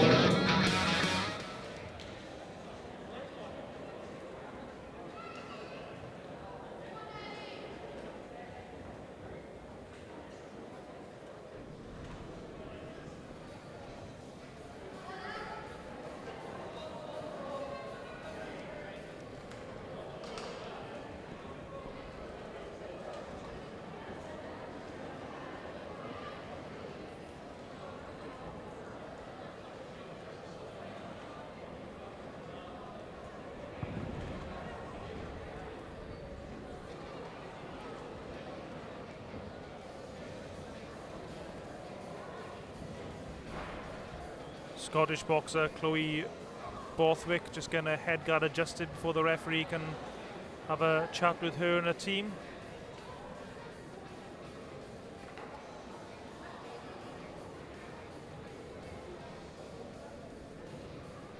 Again, another thing that stands out, Taylor, she seems a little bit taller than the Scottish boxer. 2019 50 kilo Schoolgirl championship final is between in the red corner representing Wales, Ellie Segler.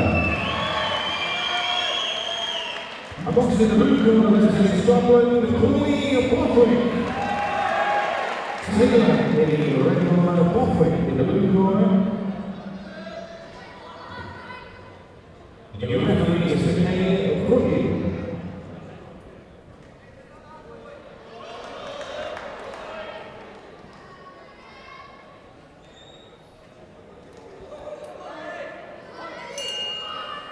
Round one of this 50 kilogram schoolgirl final between, in the red, Ellie Taylor from Wales, and in the blue, Chloe Borthwick from Scotland. Taylor seems to have a nice sharp jab as well, and then following a flurry of combinations as Borthwick's trying to get a little bit closer. Nice skill set at the moment. Hopefully she can just keep it long. Yeah, Taylor's got the sort of perfect physique for a boxer. Tall, long arms, long legs, long reach. But Borthwick at the moment, she's able to get underneath the long reach of Ellie Taylor, and she's able to do a bit of work inside. Yeah, definitely. Taylor's got to keep that jab sticking out every time the Borthwick tries to get close. Keep sticking out that jab, follow up with a 1-2, and then step off to the right. It's an exciting schoolgirl contest. Definitely, it's good to see a nice skill set. You know, they're both in there. They're both in there throwing heavy shots. There's a nice looping right hand by Chloe Borthwick landed on the side of Taylor's head. Borthwick seems a strong stature again. She's trying to bully, trying to get close a little bit to Taylor in order to push her back onto the back foot. Yeah, Chloe Borthwick from Scotland in the blue. She's doing a good job of getting past the long reach of the Welsh fighter. She lands a good left hook to the body. A really good opening round, Jamie. Definitely. A good blend of styles. It's the boxer in Ellie Taylor from Wales against the slugger, the pressure fighter, Chloe Borthwick from Scotland. Definitely, and again, it all depends on what the referees like. So the judges like in this contest. Now, as you just said, now you've got Taylor that's boxing on the back foot.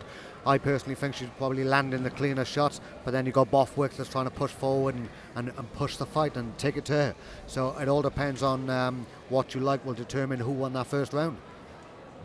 Yeah, and I presume that we're just looking at Ellie Taylor's corner now. I presume her cornerman there is telling her to try and box. Don't try and get it engaged in a slugging contest with Chloe Borthwick. Because I think Chloe Borthwick looked like the type of fight that she could have a fight in a phone booth if she was given the opportunity. She seems that type of boxer. Yeah, she seems a strong kid. I was just looking at the corner there, telling her to move her head on the way in to be able to get close. Again, with Taylor's nice straight long jab, she's probably going to follow up with that right hand straight behind her and then step off to her right to keep it on the outside. Lovely right hand by Borthwick. Yeah. And you can see, as Jamie said there, she's moving her head as her corner will instruct her to. She doesn't seem to have any problems at all of getting up close to Taylor. No, she seems strong. She seems prepared to be able to take a shot and to be able to land two of her own.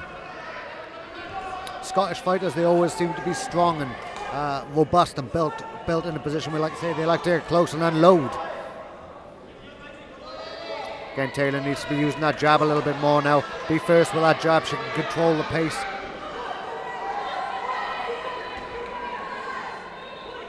This is a good round two for Chloe Borthwick. Yeah. I don't think Ellie Taylor's landed any really solid shots. She misses a couple of jabs there as Borthwick comes in. That's a better jab from Taylor. And again as Borthwick comes in, and that's a good shot. Nice left hook. Followed up with a lovely right hand left hook there, but then took one herself. Get that jab working. This is a really good female contest, schoolgirl contest. These are both a really credit to schoolgirl boxing. Definitely. Both strong fighters, you know, they're giving it all. They understand what it means to be able to win that gold medal in such a championships like this. As we draw down to the end of round two, another exciting round, and it's been pretty much the same as the first round, which is Ellie Taylor in the red from Wales trying to box on the outside with Chloe Borthwick in the blue from Scotland, trundling forward, throwing the big wide shots, trying to put the pressure on. And she seems to be getting to Taylor, as far as I can see. Perhaps you disagree, Jamie? Yeah, definitely. What I thought that Taylor won the first round by the cleaner shots, even though she was boxing on the back foot. But I thought Borthwick then with that second round was a little bit more aggressive and put the pressure on. Taylor's work rate seemed to drop slightly, and I think that's why, for my opinion, she maybe just pinched that second round. It could all be on this last. So if you were in Ellie Taylor's corner now, what advice would be given her? She seems up against a pretty relentless opponent. What advice would you be giving her? Hold her ground a little bit. She knows the opponent is going to be coming forward. As she's coming in, throwing a straight shot and then stepping off to the side. Move again, wait for her to come in for your straight shot, move off to the side. Keep it nice and simple. Defend your area. Yeah, as you said there, Jamie, Taylor knows that Borthwick is going to go straight at her. Perhaps try and, as you said, time the shot, time the right hand as she's coming in. Yeah. But it's easier said than done as both girls just go to action just in front of ringside position. This is great stuff here. Excellent. And as you can see now, she's not giving up any ground when she's in a position, and Bothwick's getting close to her. She's letting flurries of shots go. She's showing her, trying to show her dominance with regards to showing that she's in charge. You can be in charge by boxing on the back foot, and that's what she seems to be doing. Ellie Taylor landed a glancing left hook as Borthwick came in, but Borthwick throwing lots of shots. Again, is it lots of shots and lots of shots landing, or is it a case of just flurries of shots and nothing's really getting through? Again, it all depends on what you like, whether you like the cleaner, harder shots from Taylor, or whether you like the flurries from Bothwick. And both boxers having their moments of success this round. There's a good right hand by Borthwick as Taylor grabs hold to get a moment's respite. Really good action. She needs to be jabbing now, keeping her in a position, defending that area. And something I like which Borthwick does, which you don't see very often in any amateur boxing, is she's happy to go to the body. When she's in close, she works the body really well. Definitely. And having the smaller stature, that's exactly what she needs to do. When she's in close, bang into the body, bring her arms down, and then go over the top.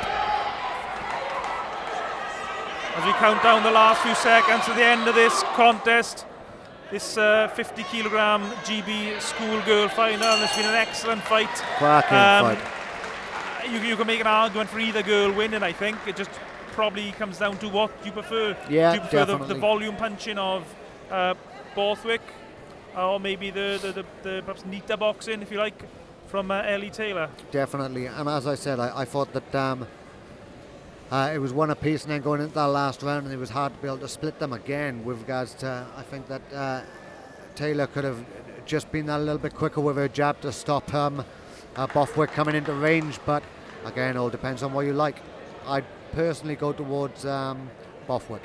Yeah, I think I'd agree. I think Chloe Borthwick's probably done enough here to win this, but it's not our decision. It's to the judges at ringside, so we'll hand it over to the MC.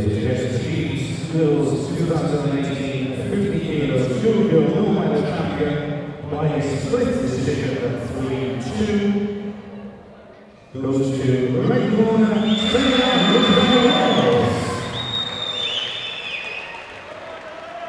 The ground performance is silver medalist representing Scotland, Chloe Borthwick. As we were saying there, Jamie, sometimes the judges see different things to us. I mean, the split was 3-2 to Ellie Taylor there. But as we said, I mean, it could have gone either way, and it actually went the way of Ellie Taylor from Wales. Definitely, you can't argue with that at all. At the end of the day, all depends on what the judges like. She was boxing well on the back foot, so take your hat off to both boxers.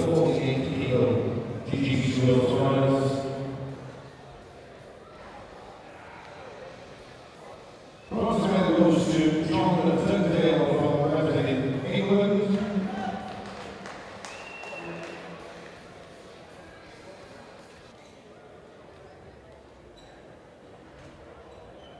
Silver medalist representing Wales, Brandon Harris.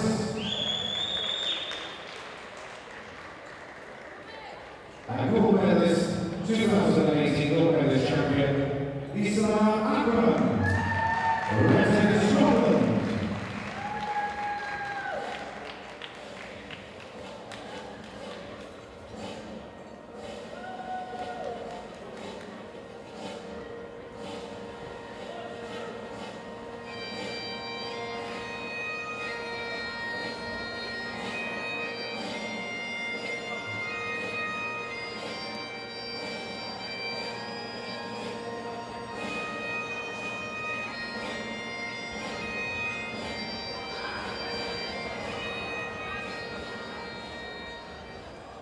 So again, gold medalist champion representing Scotland, Lisa Akram.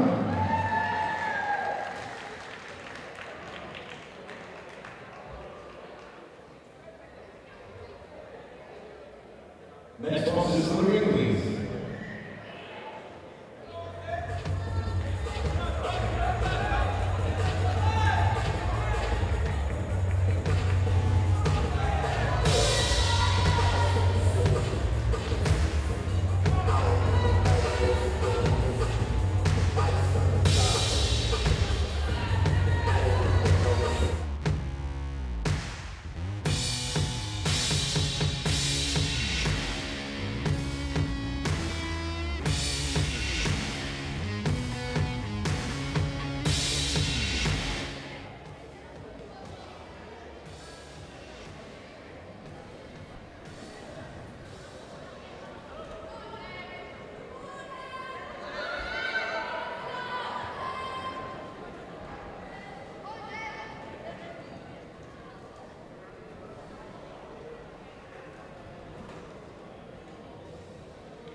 GBC 2018 50 kilo championship final is between. In the red corner representing Wales, Seb Eunice. Opposite the blue corner representing England, Tommy Cole. Eunice, the red corner, Cole in the blue corner, your referee is James Sterling.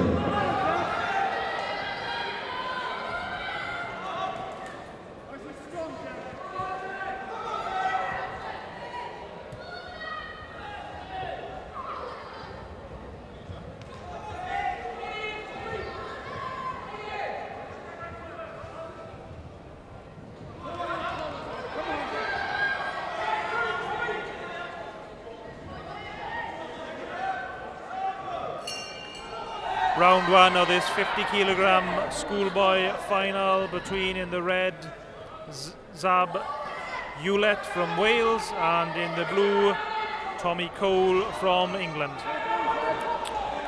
Hewlett seems to have good support here. Another thing that stands out, they both come out in the southpaw stance. Sometimes makes a little bit of a messy fight. There seem to be, I don't know if there's any bad blood between them, but they seem to be reluctant to touch gloves before the start of the contest as well. I don't know if there's anything in that, but this is good work by Cole, putting a lot of pressure on as Hewlett is on the back foot now. Oh, nice right hand, and he's taking shots now, the Welsh boxer.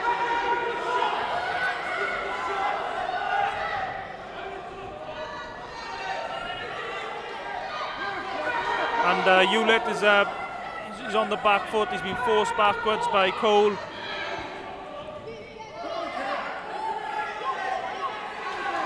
Both those shots missed from Hewlett. Cole's now confidence is flying a little bit. You know, again, it's hard to take him out of his stride.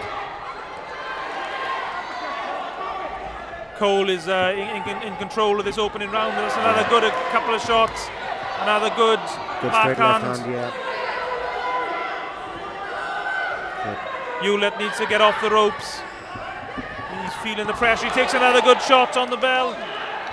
The referee gives a standing count.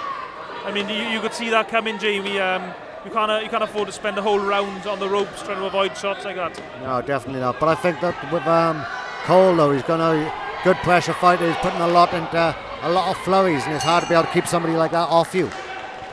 That was an excellent opening round for Tommy Cole in the blue from England. He had his opponent from Wales on the back foot for pretty much the whole round, and I'd say the last 10-20 seconds Cole was actually looking to try and close the show. He was looking to try and get the stoppage. I mean, you don't often see in amateur boxing where the boxers sort of plant their feet and they really load up on shots. Yeah. But I think that's what Tommy Cole seemed to be doing there. I agree. Like I say, I think with Cole, every time he's stepping into range, every few seconds he was throwing 3 and 4 punch combinations. That's hard to contest with when you got somebody that's constantly putting the pressure on you and then constantly landing good hard shots. Like I say, the head movement and the counters, because he seems like a pretty neat boxer, but he's just not having the ability to build to box because the pressure is so intense.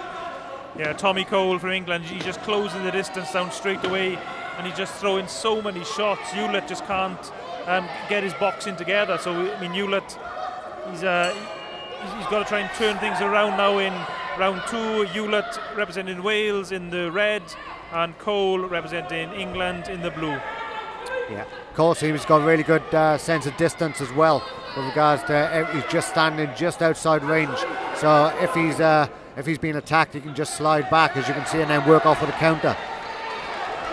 Hewlett is trying to time a 1-2, which is the jab and the backhand, but as we can see, Cole has landed more powerful shots, and Hewlett is getting another count off the referee, and the referee's looking closely at him, calls him forward, and the action continues, and Cole goes straight back to action, lands a good left hand and another one. He's loading up now, and the referee waves the contest off.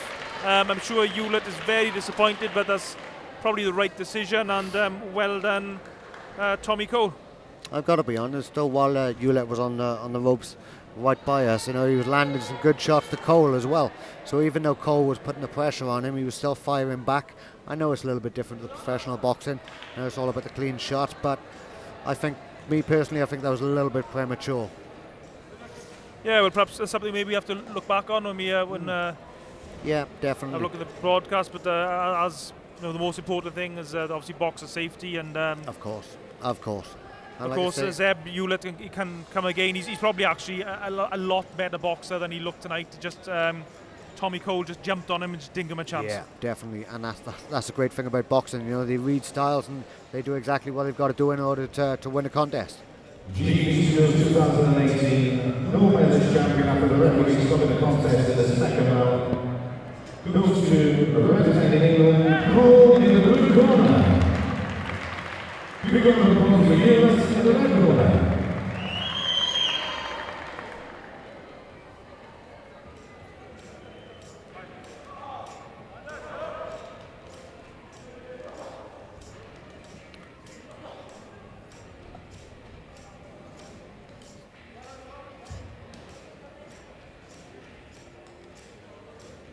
We now have the medal ceremony for the 2018 GB Schools 50 kilo Schoolgirl Championship Final. Silver medalist goes to representing Scotland, Chloe Lothwick.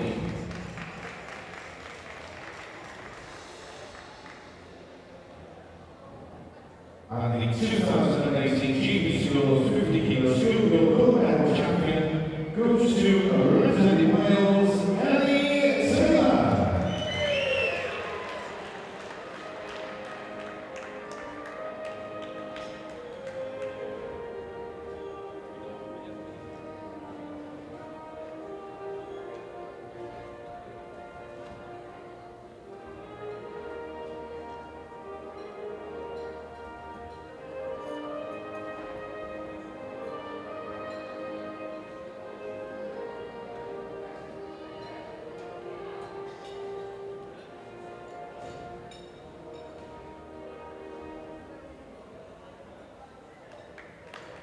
So once again, 50 kilo 2018 gold medalist representing Wales, Ellie Taylor.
Ladies and gents, GB Schools 2018 54 kilos championship final is between, in the red corner, representing Scotland, Kean Gilbert.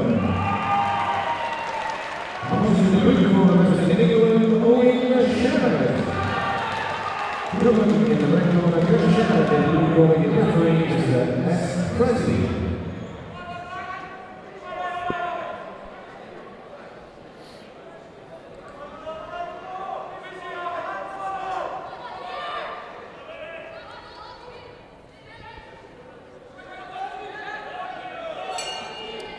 Round one of this 54 kilogram GB Schoolboy final between, in the red representing Scotland, Kyan Govan, and in the blue representing England, Owen Sherrod. Two tall, rangy boxers with similar physiques, Jamie. Yeah, I think that Sherrod Yeah, Sherrod, he seems to be controlling the pace nice with that nice long jab, keeping the Scottish boxer exactly where he wants him.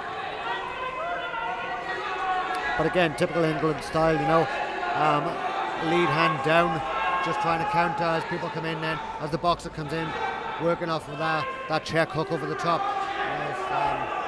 Seems like a lot of the boxers, they all have that same sort of style to be able to win these fights, and it seems to be working.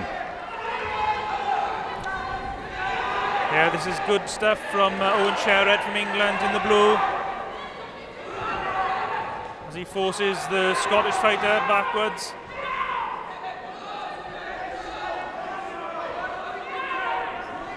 He's judging the distance well here, Sherrod. He just slightly out of range for Govan's shots. Yep, and definitely. he just steps forward then, went to step into range to land his own punches.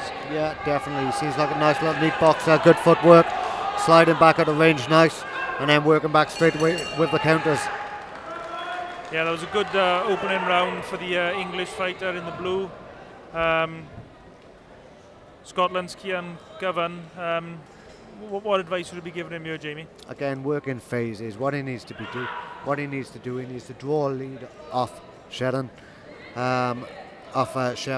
and then working after the counter punches. Basically, what he's doing at the moment, he's moving in behind an attacking combination. Sherrod is just stepping back and then just counter punching him on the way in. So, the Scottish boxer now, he needs to be able to use that second phase attack in order to be able to get that a little bit closer.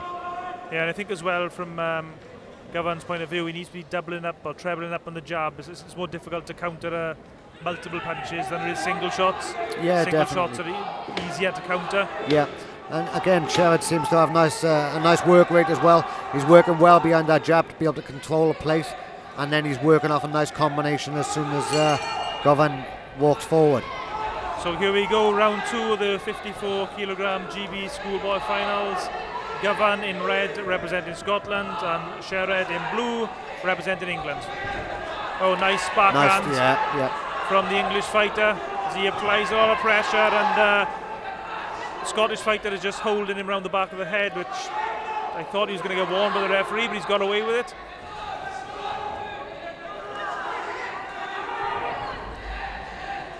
And I'm impressed by the way Owen Sherrod, he just stays out of range to avoid the shots. And then he just stepped, there we are, he just pulled out of range.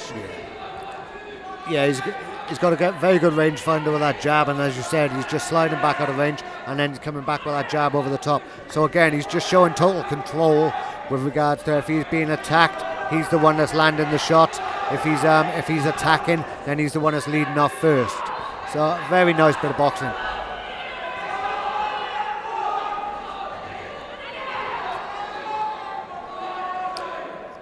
I think Govan's a little bit flat-footed with regards to just trying to step in. It's making it a little bit easier for Sherrod to be able to just flurry with shots and move into position, to be able to find a better angle. Yeah, I'd like to see Govan double up or treble up with that jab and step in with it. Yeah.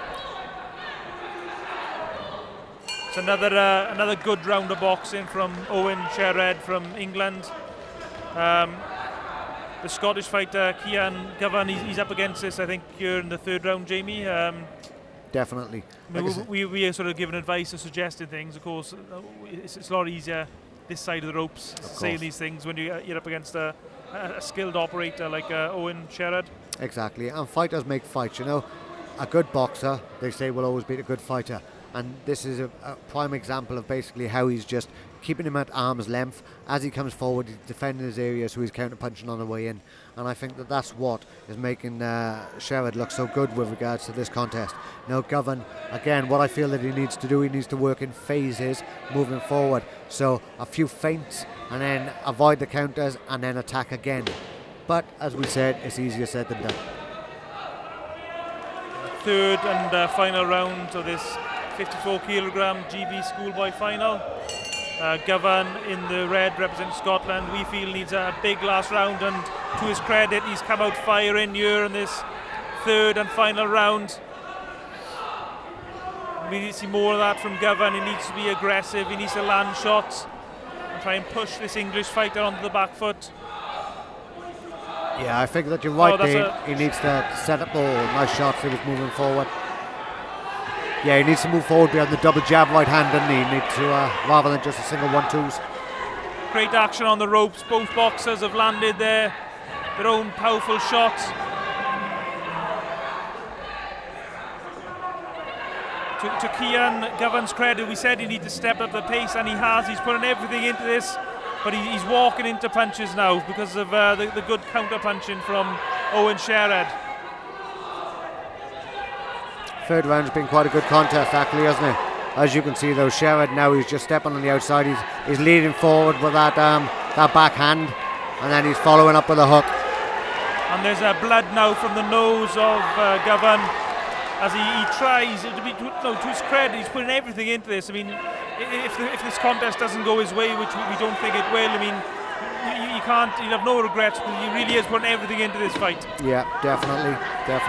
Again, Sherrod is just a little bit more classy, isn't he, with regards to the ability to be able to slide back out of range and counter. Good performance. I mean, maybe when he looks back at this, Kian Govan might have felt he needed to just sort of be more aggressive, perhaps. But like we've said time and time again, easier said than done. But really good performance from Owen Sherrod, and well, we think he's won, but we'll have to wait for the judges' scorecards. Yeah, definitely.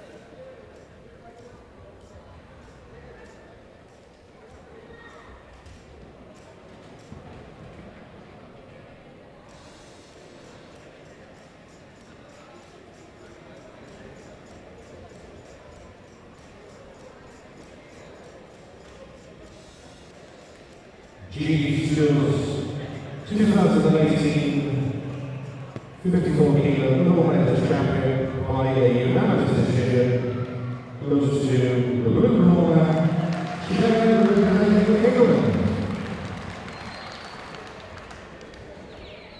Big round of applause for the silver medalist in the red corner.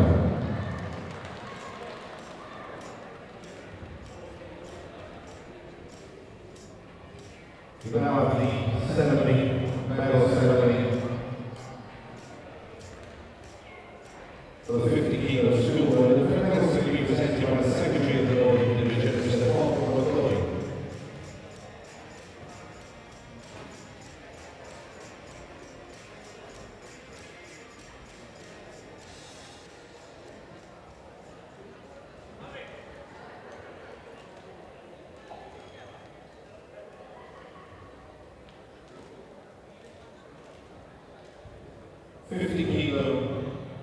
Bronze medalist representing Wales, Curtis Gritz.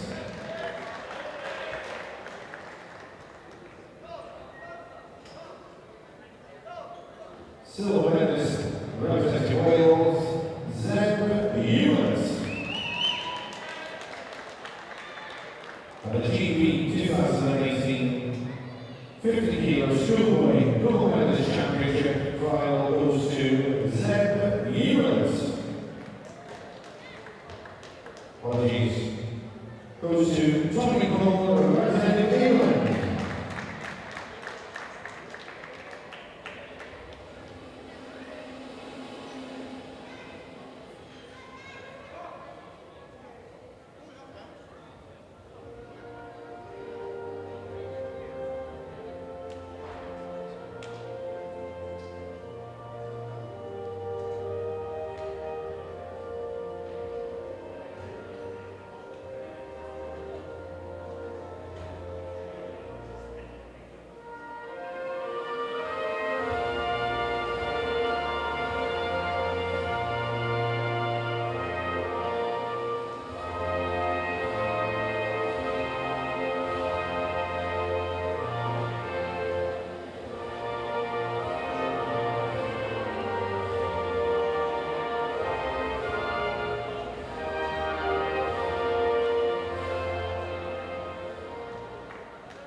So once again, 50 kilo Schoolboy gold medalist champion 2018, Tommy Cole.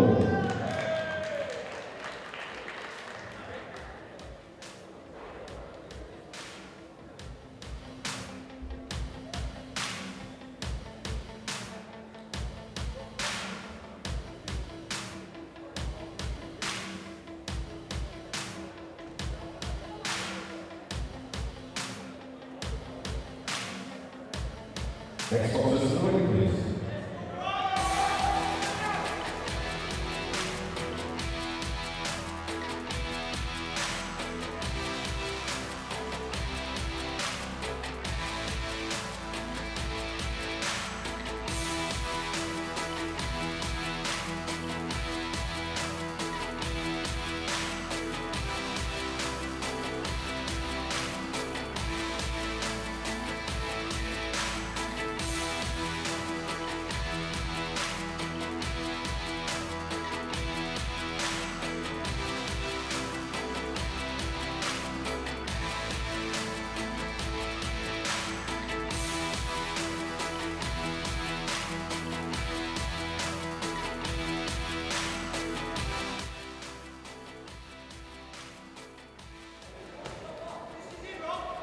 Mr. Keith Brookin, the English judge, will you please come to the ringside, please? Mr. Keith Brookin.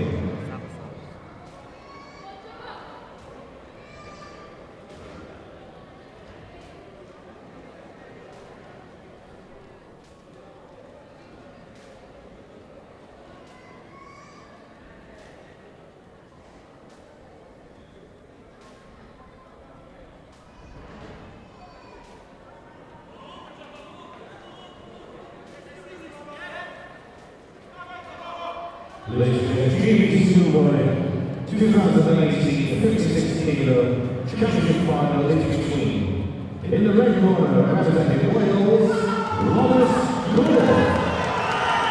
In the blue corner representing Scotland, Schoolboy.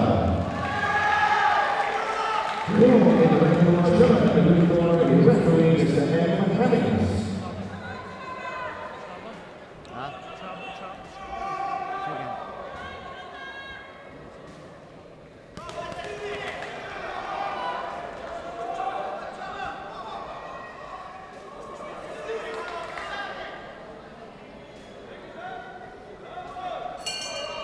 Round one of this 56 kilogram GB Schoolboy final between Robert Go of Wales in the red and in the blue corner Saba Salaj of Scotland.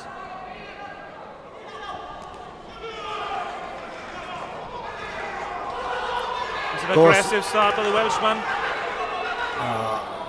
And Go trying to wind him up a little bit there by poking his tongue out. A little bit overexcited. Yeah, we don't like that type of thing in the amateur boxing. Keep that to the pros. Yeah. So as you can see, he's trying a little bit of kidology now, trying to get Salah to be able to come into range so he can lead off with his counters. Yeah, Gore seems very confident, the Welsh boxer in red. Moving around the outside of the ring. Again, no, he needs to be leading off with shots. It's okay dancing around, but you need to be working on the way around there as well. Yeah, that was a nice straight right hand to the body by the Scottish fighter.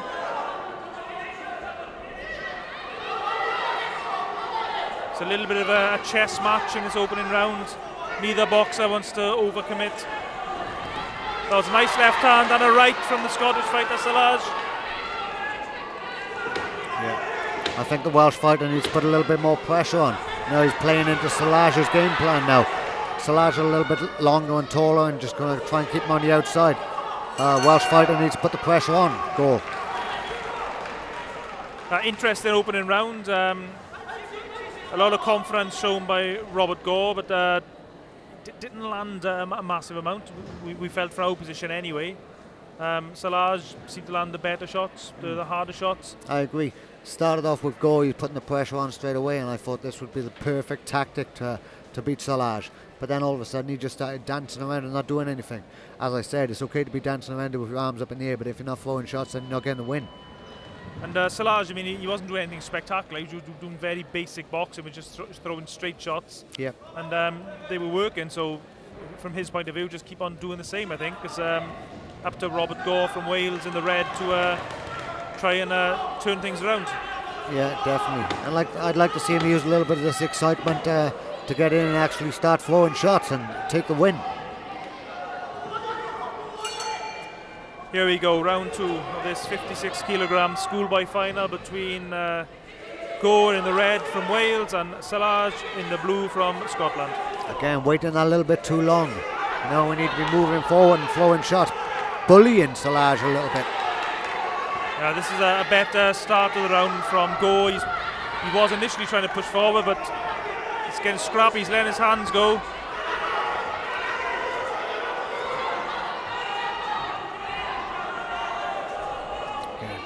I think that this little this space where they're just waiting a little bit too long, it gives you the opportunity to lead off with your straight combinations and then just pick the points up and move away. I believe that Go now, while the pace drops, he needs to be stepping into range and letting his hands go. I think Salage as well. I mean, he seems to be waiting a little bit too long. He's waiting for Go to make a move for him to try and counter, but that's better. But he needs to be more aggressive himself as well. Yeah, definitely.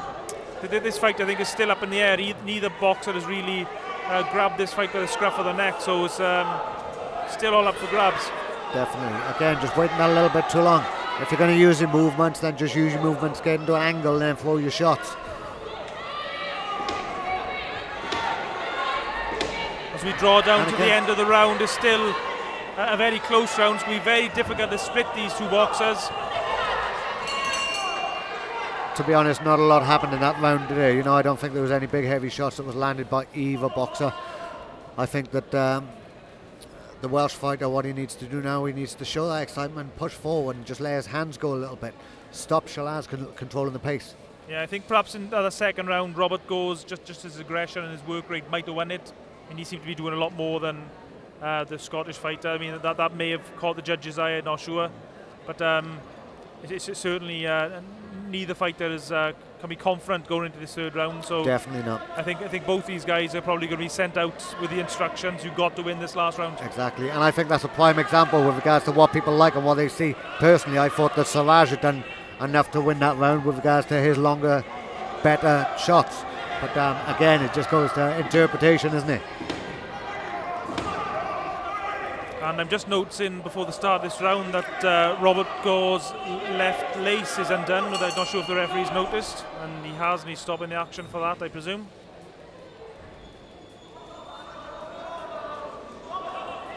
But as we were saying there in between the rounds, I mean, both boxers have got everything to fight for in this round. Robert Gore's got a lot of fans here, a lot of support. They've been cheering him on, but he's got to put it together here in the ring, right here, right now. Yeah, he's just waiting a little bit too long. Got caught with a good counter punch then by Siraj. I feel that if Gore was to be able to get closer and let his hands go, he could win this fight quite comfortably. But I feel he's just waiting a little bit too long. Yeah, he's sort of playing to the strengths of Salaj. I mean, Salaj is a very basic fighter. He's very tall, very straight, throws good straight shots. And Gore is just sort of standing right there in front of him, making himself a relatively easy target. Definitely. There's a good short right hand by Salaj on the inside. Again, another close round, no really clean shots landing, not from our position anyway. No. Both boxers fire away. That's better from Salaj. Nice straight 1-2.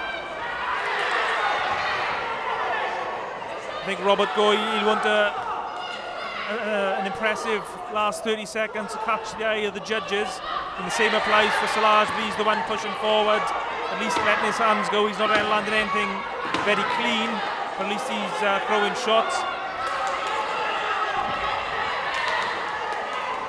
The noise here in Sophia Gardens is deafening as this fight draws to an end, and it's a very close fight, and it's going to be very difficult to split. And I'm not jealous of the judges one little bit. Definitely not. To have to try and pick a winner of that. Exactly. I say it's all down to the interpretation, what people like, isn't it? Me personally, I thought that Salaj with his straight, more consistent straight shots deserved the fight. I say Gore with regards to his boxing and showboating. Again, that could have been something that the judge interpreted that was enough to win it. But I'd personally go with the blue corner. Ladies and gentlemen, 2018 56 kilo gold medal champion by a split decision 3-2 goes to blue corner.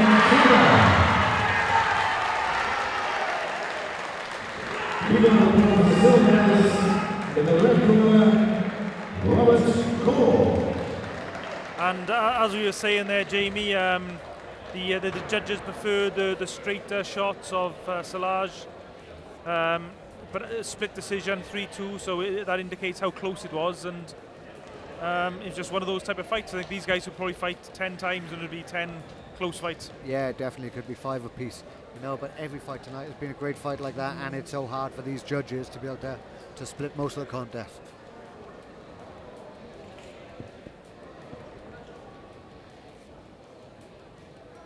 Without the medal ceremony for the 2018 GB scores, 54 kilos. Bronze medalist representing Wales, Alex Pender.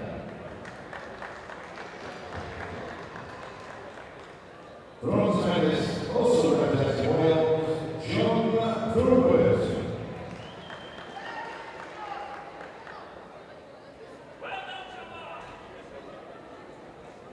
Silver medalist representing Scotland, Keenan Goodman.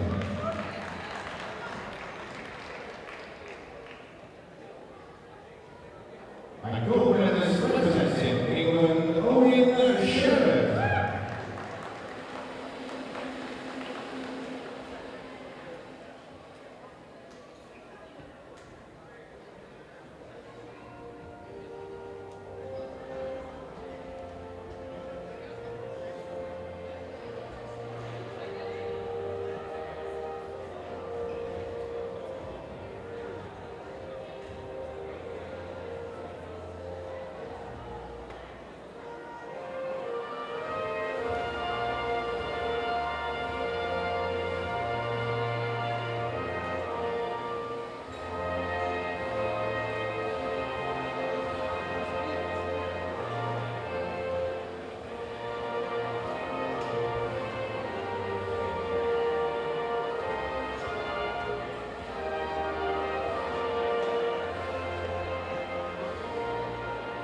Again, 54 kilo gold medal champion 2018, representing England, Owen Sherrod.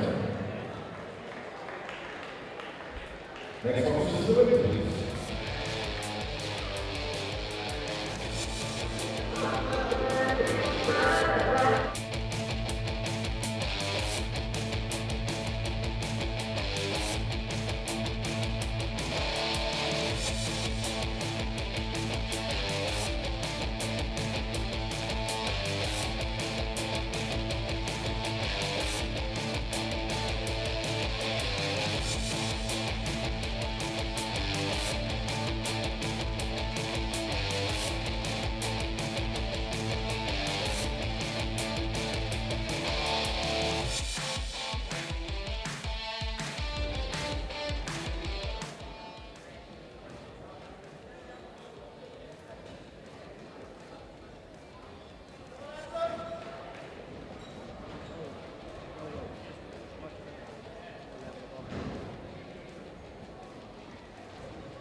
GB Schools 2018 59 kilo Schoolgirl Championship final is between, in the red corner representing England, Anastasia Butler.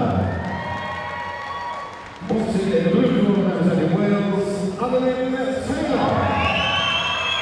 Butler in the red corner, Taylor in the blue corner, your referee Mr. S. McCarthy.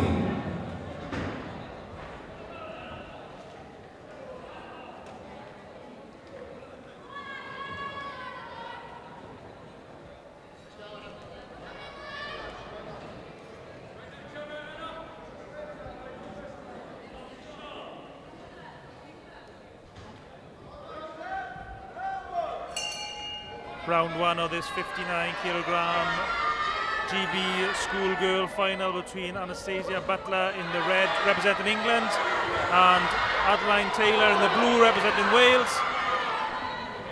And straight away Butler has given Taylor a standing count. She really blitzed her on the bell there. Yeah, definitely, and they was both going at it as well. They was both throwing thunderous shots. It was just where she was just coming up for the centre that little bit quicker. And Taylor from Wales fires back her own shots, to her credit. She's not taking this laying down. She's fighting back, fighting fire with fire, if you like.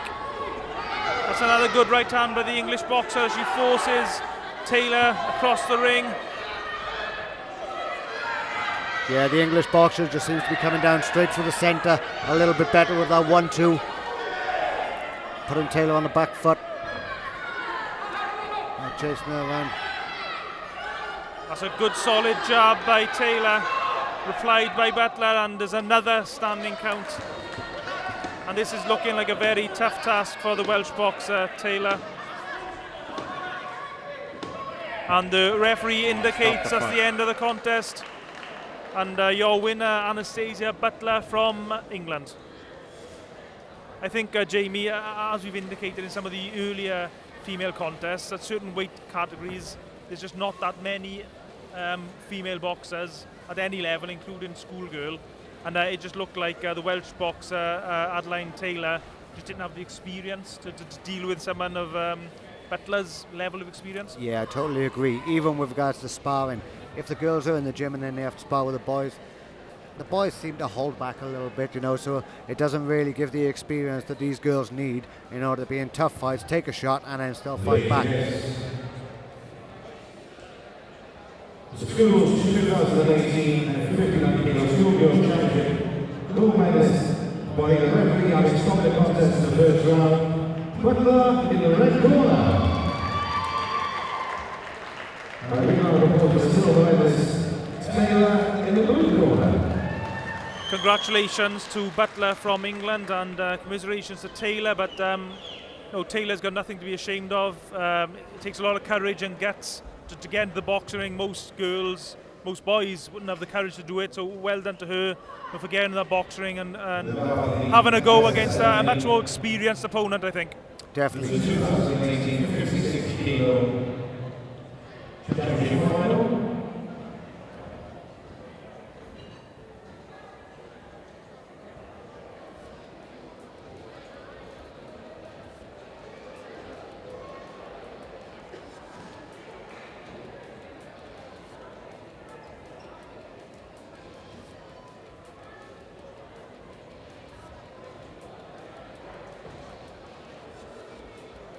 And the silver medalist, representing Wales, Schoolboy. And the GB Schools 2018 56 kilo gold medal champion, representing Scotland, Gemma.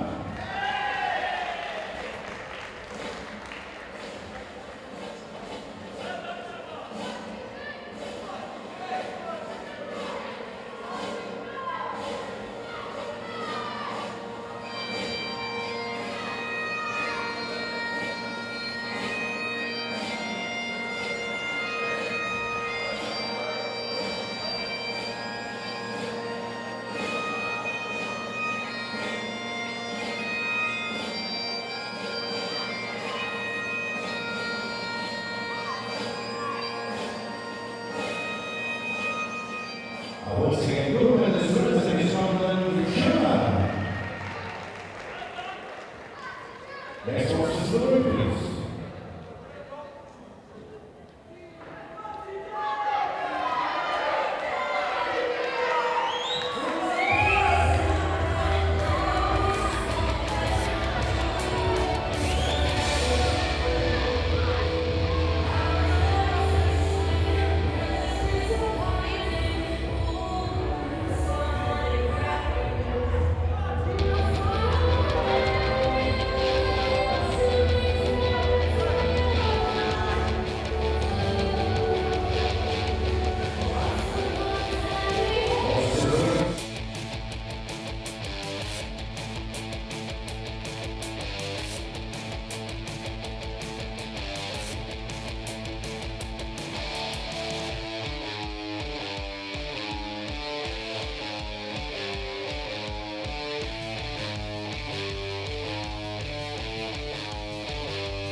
a really big cheer, Jamie, as both these boxers entered the ring. I'm surprised, I'm amazed really, and it's great the number of people from Scotland who've travelled down for this GB Championships. Yeah, definitely. As you can see, we're getting to the fight of the night, or the biggest guys. So they're all a little bit more support. Ladies and GB School 2018 and the 59 kilo championship final is between, in the ring corner representing Scotland, the Shazman Pronounced. Boxing in the blue corner representing Wales, Tom Price. The referee is Neil Sullivan.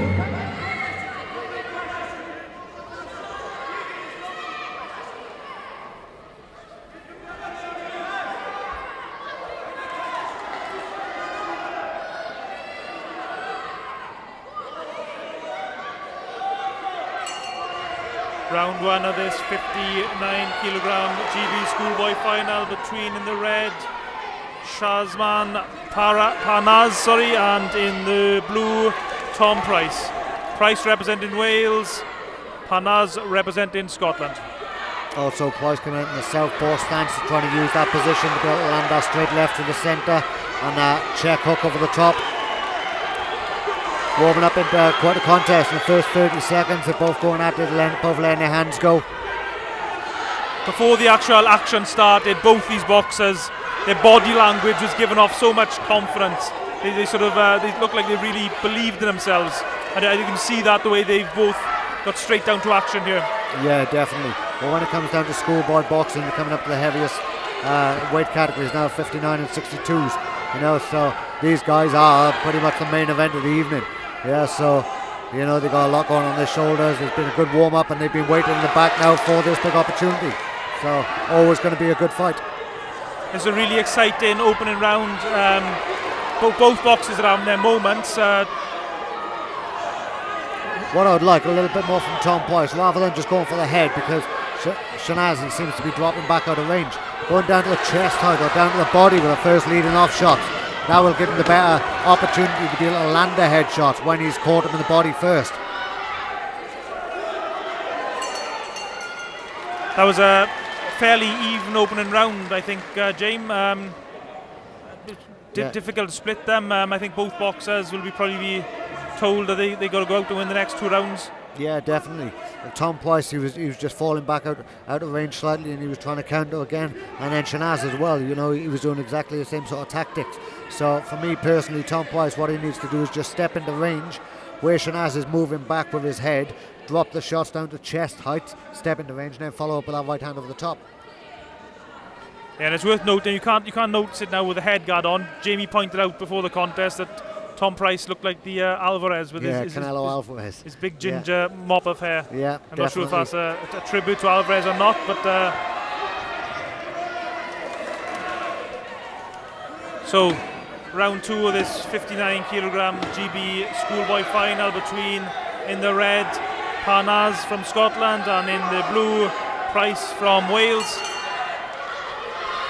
All to fight for. I'd like to see Tom Price not wait so long. He's parrying that shot down. That's better. But he's getting caught with a few shots as well with his chin up in the air. Tom Price. Yes, ferocious combinations between both boxers when they get close. But Price seems the more aggressive fighter, pushing Panaz back. I know Panaz seems content to go on the back foot. Yeah, definitely. And the thing is about it as well, as soon as they get close, they're both landing shots. Again, it's so hard to be able to split between the boxers. They're both landing good shots. Intensity is quite high. And Tom Price, as pretty much has been the whole contest, he's the guy that's pushing forward. Definitely. Panaz is on the back foot, but he is landing shots on the back foot. Although he took a left hand there. Again, it's all down to what we like, isn't it? Panaz gets a little bit of a ticking off from the referee for ducking his head, and both boxers weighed in again. This is exciting action. There's a big crowd of Welsh and Scottish supporters behind us, screaming their boxers on.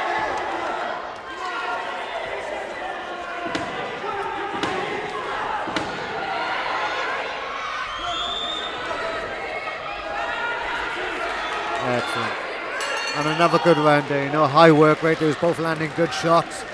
Again, it's so hard to split them. You know, you've got Tom Price with regards to his aggressive style going forward, and then you've got Shanaz that's trying to counter on the back foot. You know, both landing great shots. And which way do you go? What do you like? Yeah, I mean, as we've witnessed in some of the earlier contests, I mean, sometimes it is just what you prefer, but maybe down to which angle you're watching the action. Yes, some of there's judges all around the ring for people who are not aware. Sometimes in certain position you can't see certain punches landing, and then obviously the judges can't score those shots if they haven't seen them landed on the target area. The judges haven't got the TV screen which you were watching at home, so they basically can only score what is directly in front of them. Yeah, totally agree. And like I say, I feel personally now with regards to the first two rounds, they've both been so close you couldn't split them. It's going to be down to this round. You've got to come out there, you've got to go all guns blazing.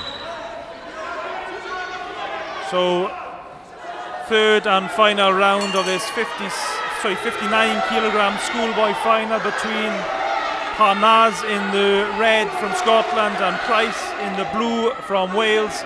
It's been an exciting 2 rounds. We're in round 3 now, and the pattern is pretty much continuing as the opening rounds. Definitely. Really with Price putting the pressure on and Parnaz trying to box off the back foot. And going back to the technical aspects, what you can see is Shanaz now is using that lead foot on the outside of Tom Price's foot, and that's giving him the ability to be able to lead off with both shots. That could be the decider. He's just positioning himself that a little bit better than Tom Price.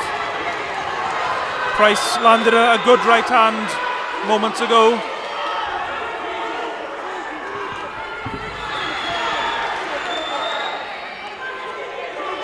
I'd like to see Tom Price moving around to his right a little bit more and setting up that straight left for the centre. I think at the moment Tom Price, the only thing on his mind is just toe-to-toe action. I think these are two boxers who actually enjoy fighting. Oh, good prod by Price. Excellent. Just dropped back at the range, lovely ending him with that counter hook. Price is trundled forward for the 3 rounds. Brilliant. And that's more good shots as Parnaz moves across the ropes. If he can keep the pressure on like this now, I feel that he can win this fight. All he's got to do is just stick straight on him again now. Don't give him the opportunity to be able to let his foot off the gas.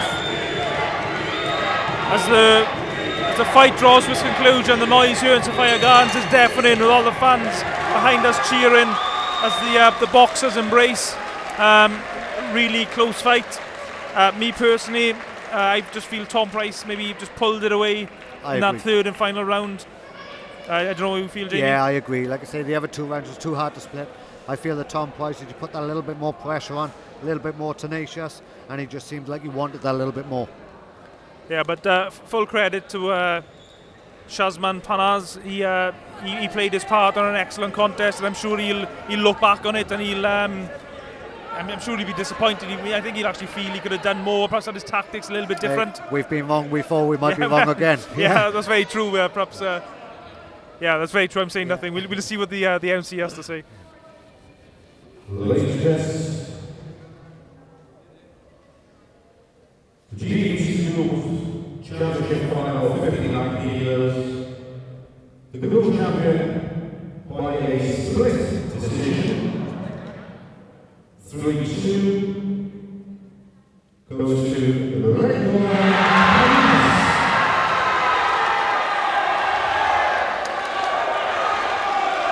Big round of applause for Price.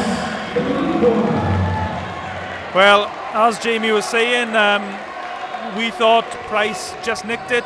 The judges 3-2 on a split decision thought Parnaz done enough to win, and you can see how much this means to Parnaz. He's actually in tears there as he leaves the ring. Commiserations to Tom Price. Excellent fight, nothing to be ashamed of. I thought a brilliant performance by the Welshman. And I'd love to see a rematch between those 2 guys. Definitely, great fight.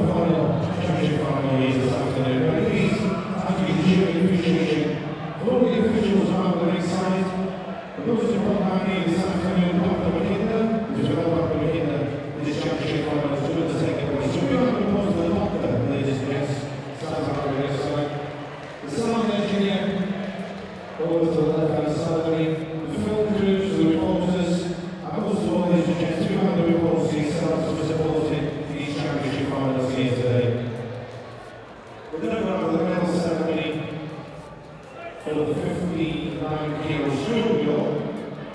Silver medalist representing Wales, Alan Taylor.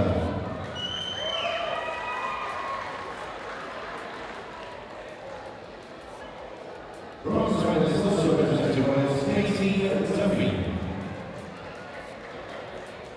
So again, silver medalist Alan Taylor.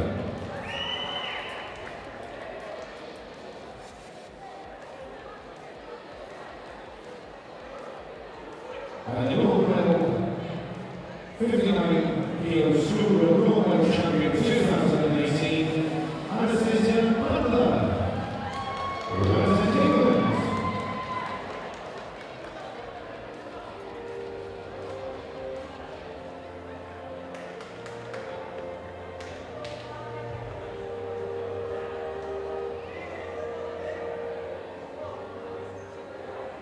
And the medals represented by the doctor this afternoon, Dr. McKinley.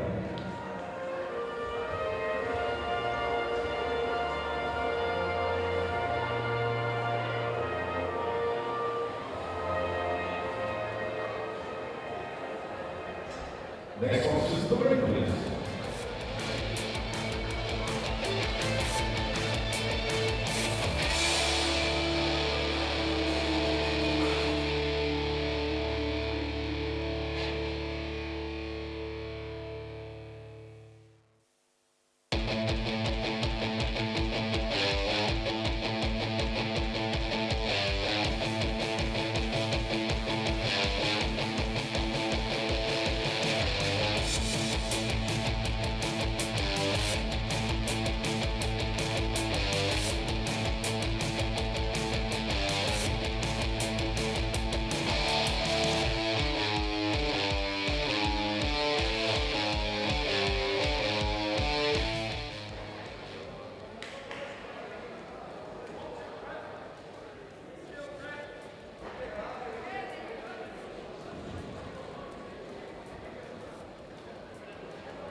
Ladies and gents, the final schools championship final, 62 kilos for 2018, is between, in the red corner, representing England, Pep Lyons.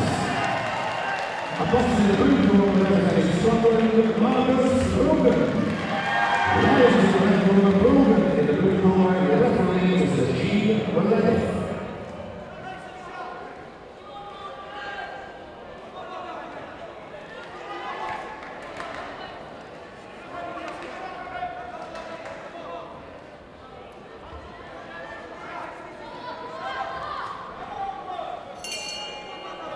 Round one of this 62-kilogram GB Schoolboy final. Representing England in the red is Pep Lyons, and in the blue representing Scotland is Marcus Brogan. The final contest of the afternoon, Jamie, of us been an excellent afternoon of boxing, and the Scottish fighter now is letting his hands go and pushing Lyons back. Definitely, I think, like I say, on the first 30 seconds of that fight, I thought that Lyons was the better boxer and landing the cleaner shots, but then Pep came out of himself, and then Brogan came out of himself a little bit then, and he started pushing him back and landed some great shots himself. You know, so again, this one could be another one that goes close to the wire. Again, 62 kilos, you know, high intensity, they're both going out there and they both, you know, putting it all on the line. That's exactly what we need to see. I think it could be one of those things you have in boxing at all levels, where you just a clash of styles or the different styles. You got Lyons perhaps who's the better boxer, but Brogan just through his aggression and his punch output is overcoming that just by his work rate, really. Yeah, I agree. And like I say, you can see Lyons just a little bit straight, more technically sound, I believe, with the straighter shots for the centre, and just keeping Brogan in a position where he can really set his shots off. That was an interesting first round. Lyons, the boxer, from England, Brogan, the more aggressive boxer from Scotland. I think just towards the end of that round, I thought Lyons perhaps was just starting to get Brogan under control, just starting to get the measure of him. Definitely, I agree. I thought he started strong, and then Brogan come on in the minute after a minute, into minute 20, minute 30, and then Lyons finished strong again then. And I think that could be the tail of the tape now with regards to the fight. I think that Lyons will just get that a little bit better and more comfortable, and I think he'll just run away with the fight. Yeah, it'll be interesting to see now what Marcus Brogan in the blue from Scotland can do here. Can he lift his pace again? I know these are relatively inexperienced boxers, but he seemed to be following Pep Lyons around the ring there rather than trying to cut the ring off, taking side steps to his left or his right to just cut the ring off as opposed to just playing following him around. But here we go, round 2, Lyons in the red, Brogan in the blue, and the fight pretty much following the same pattern, which is Brogan the more aggressive fighter and Lyons the boxer. Although Lyons that's a good right hand. Yeah, good uppercut for the centre as well. Then we'll follow up with the straight right. As you can see, Lyons, for me, he's just got that little bit more punch variation. But again, his chin's up in the end. He's getting caught with that big right hand over the top. So. I mean, sometimes in boxing, when it happens quite often, actually, the better boxer actually loses just because we don't see enough of his skills. Yep, definitely. Sometimes the boxers, they seem to like that little bit of space so they can set off with their shots. If you've got a boxer that's a class boxer, but also nice high work rate, they're incredibly hard to beat. And a lot of the English boxers have been today because they're intense. They're throwing flurries of shots all the time. And the referee gives the English boxer a bit of a ticking off for holding there as Brogan keeps on applying the pressure as he has done for the whole contest, really. As he pushes the English fighter against the ropes, Brogan takes one as he goes in.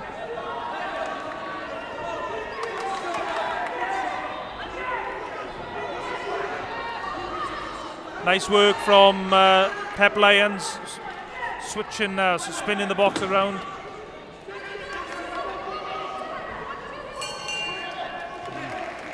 End of round 2, another close round, Jamie. Definitely, I think that Lyons again, then he just done enough to be able to win now just by his punch variation. He's coming up with some good uppercuts as well, followed by the right hand. He was mixing it up. He had the straight shots down for the centre, and then he was coming left hook, right hand. So for me, he was just landing the cleaner shots. Even though Brogan was putting the pressure on, he was trying to take the fight to him for every second of every round. But I think that Lyons had just done enough to be able to pinch that for me. Yeah, I think so. I think that's a fair assessment. And I was just going to say, what do you think Marcus Brogan is going to do this round? I'm pretty sure what he's going to do. He's just going to do exactly as he done for the first round. He's just going to be going forward, throwing big punches, trying to hurt Lyons, trying to stop him, trying to knock him out of his rhythm. He's had success in the fight, so there's no reason why he can't again.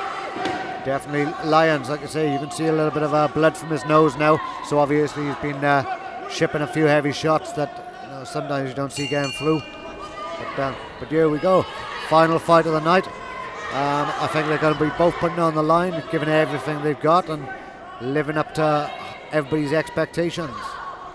There's a couple of good right hands landed by Brogan there as the round started. He throws it again, another good right hand over the left hand of Pep, and he lands again. This is good stuff by Brogan. His coaches have obviously sent him out on the warpath and he's following the plan. What can Lyons do to change the pattern of this round? Yeah, definitely. Brogan's definitely getting the better of this round, isn't he? He's landing the bigger, heavier shots as Lyons is coming in a little bit ragged sometimes. Brogan's throwing out that straight 1-2 down the centre, and he's following up with a left hook as well. You can't doubt or question the commitment of both these boxers. So much courage and bravery on display here, and don't forget, these are still schoolboys. Yeah. These are still children in there, and providing so much entertainment and action. Definitely. And so much commitment. Giving everything they've got. And the good thing about it is, they are working in phases. When they're inside, they're rolling underneath, and then they come back with the counter shots over the top. Great fight. Nice boxing. Again, you've got the boxer versus the fighter. Brogan coming forward and trying to put the pressure on. Lions trying to stay on the outside.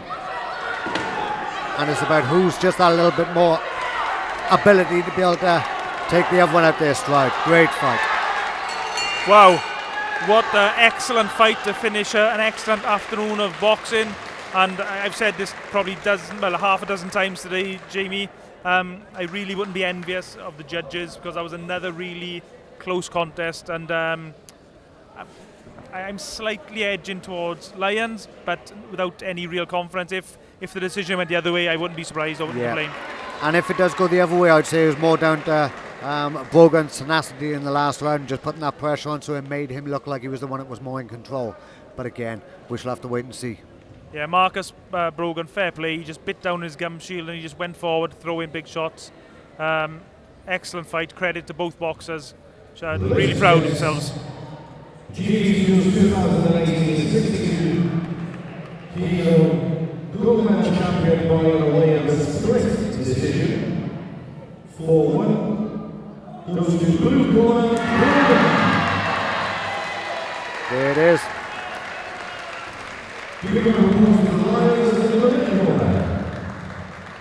Well done, Marcus Brogan. The only way he was going to win that fight was just by basically walking through Pep Logan in the final round, which he did. He just put so much pressure on him. Full credit to both boxers, and I'd love to see a fight again. Definitely. He just stamped his authority in the last round. He stamped the authority in the last round. I think that's what won it for me. 2018 Schools 59 kilos. Bronze medalist representing England, Ronnie Nicholas.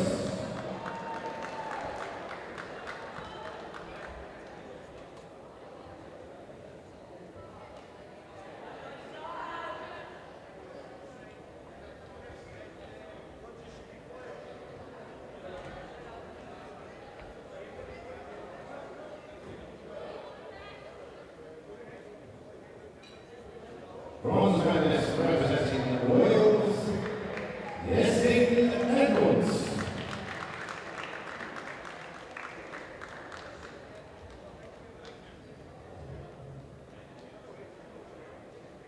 Silver medalist representing Wales, Tom Price.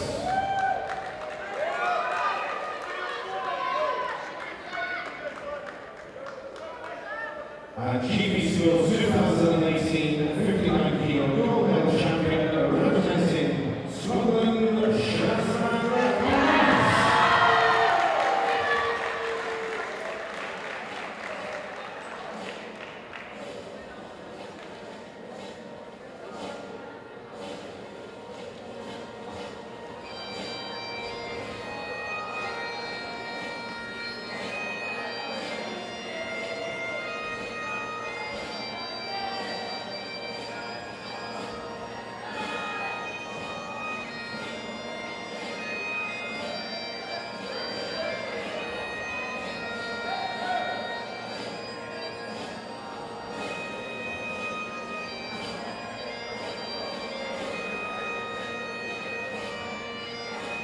GB Schools 2018 59 kilo gold medal champion representing Scotland, Shazman Pass.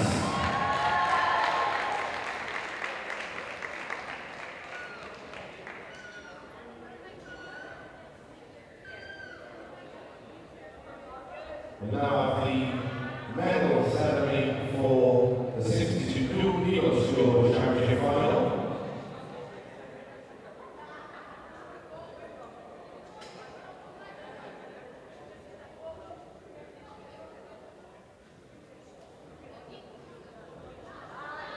For the GB Schools 62 kilo silver medalist representing England, Pat Lyons. Medal to be presented by Mr. John White. For the GB Schools 2018 62 kilo gold medal champion representing Scotland, Marcus Brogan.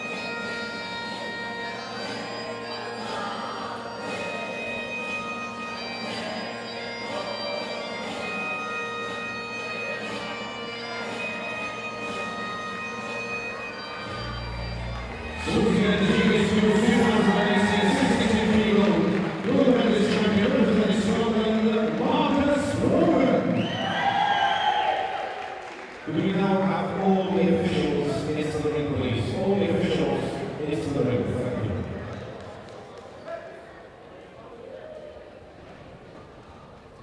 Well, that concludes our boxing from here in Sophia Gardens, Cardiff. I hope all our viewers enjoyed, and I got to say, Jamie, I'm really impressed by the standard of boxing on display, and I think all the home nations have got excellent talent in abundance. All I can say is, wow, what an afternoon. As I've said throughout the night, the standard of boxing for schoolboy boxing has been far superior than when I was a schoolboy. And like I say, I went on to win a Commonwealth Games gold medal, and I'm sure that a lot of these kids are going to go on to surpass some of the achievements that I've achieved. Yeah, I mean, there were so many good contests, and the fact there were so many split decisions shows how high the talent was. There was very few one-sided contests on tonight. Yeah, definitely. Like I said, there was 2 stoppages throughout the night, but again, nobody was really hurt. It was just they were catching clean shots, and possibly it was just a situation where maybe they couldn't have won the war, so pull them out of the battle and let them fight again for the next day. You know, there was 2 standout boxers for me. You had Dylan Murphy, and who else do we have? Isa Akram, sorry. So, like I say, there was 2 guys that I thought was really impressive, but the standard for it was pretty good, and I was really impressed. Yeah, I mean, we hope all our viewers who've watched this on the pay-per-view and who watched it on the delayed broadcast, give us a shout out on Facebook, give us a mention on Twitter, because the more support we get, the more people who view these pay-per-views, the more they will take place in the future.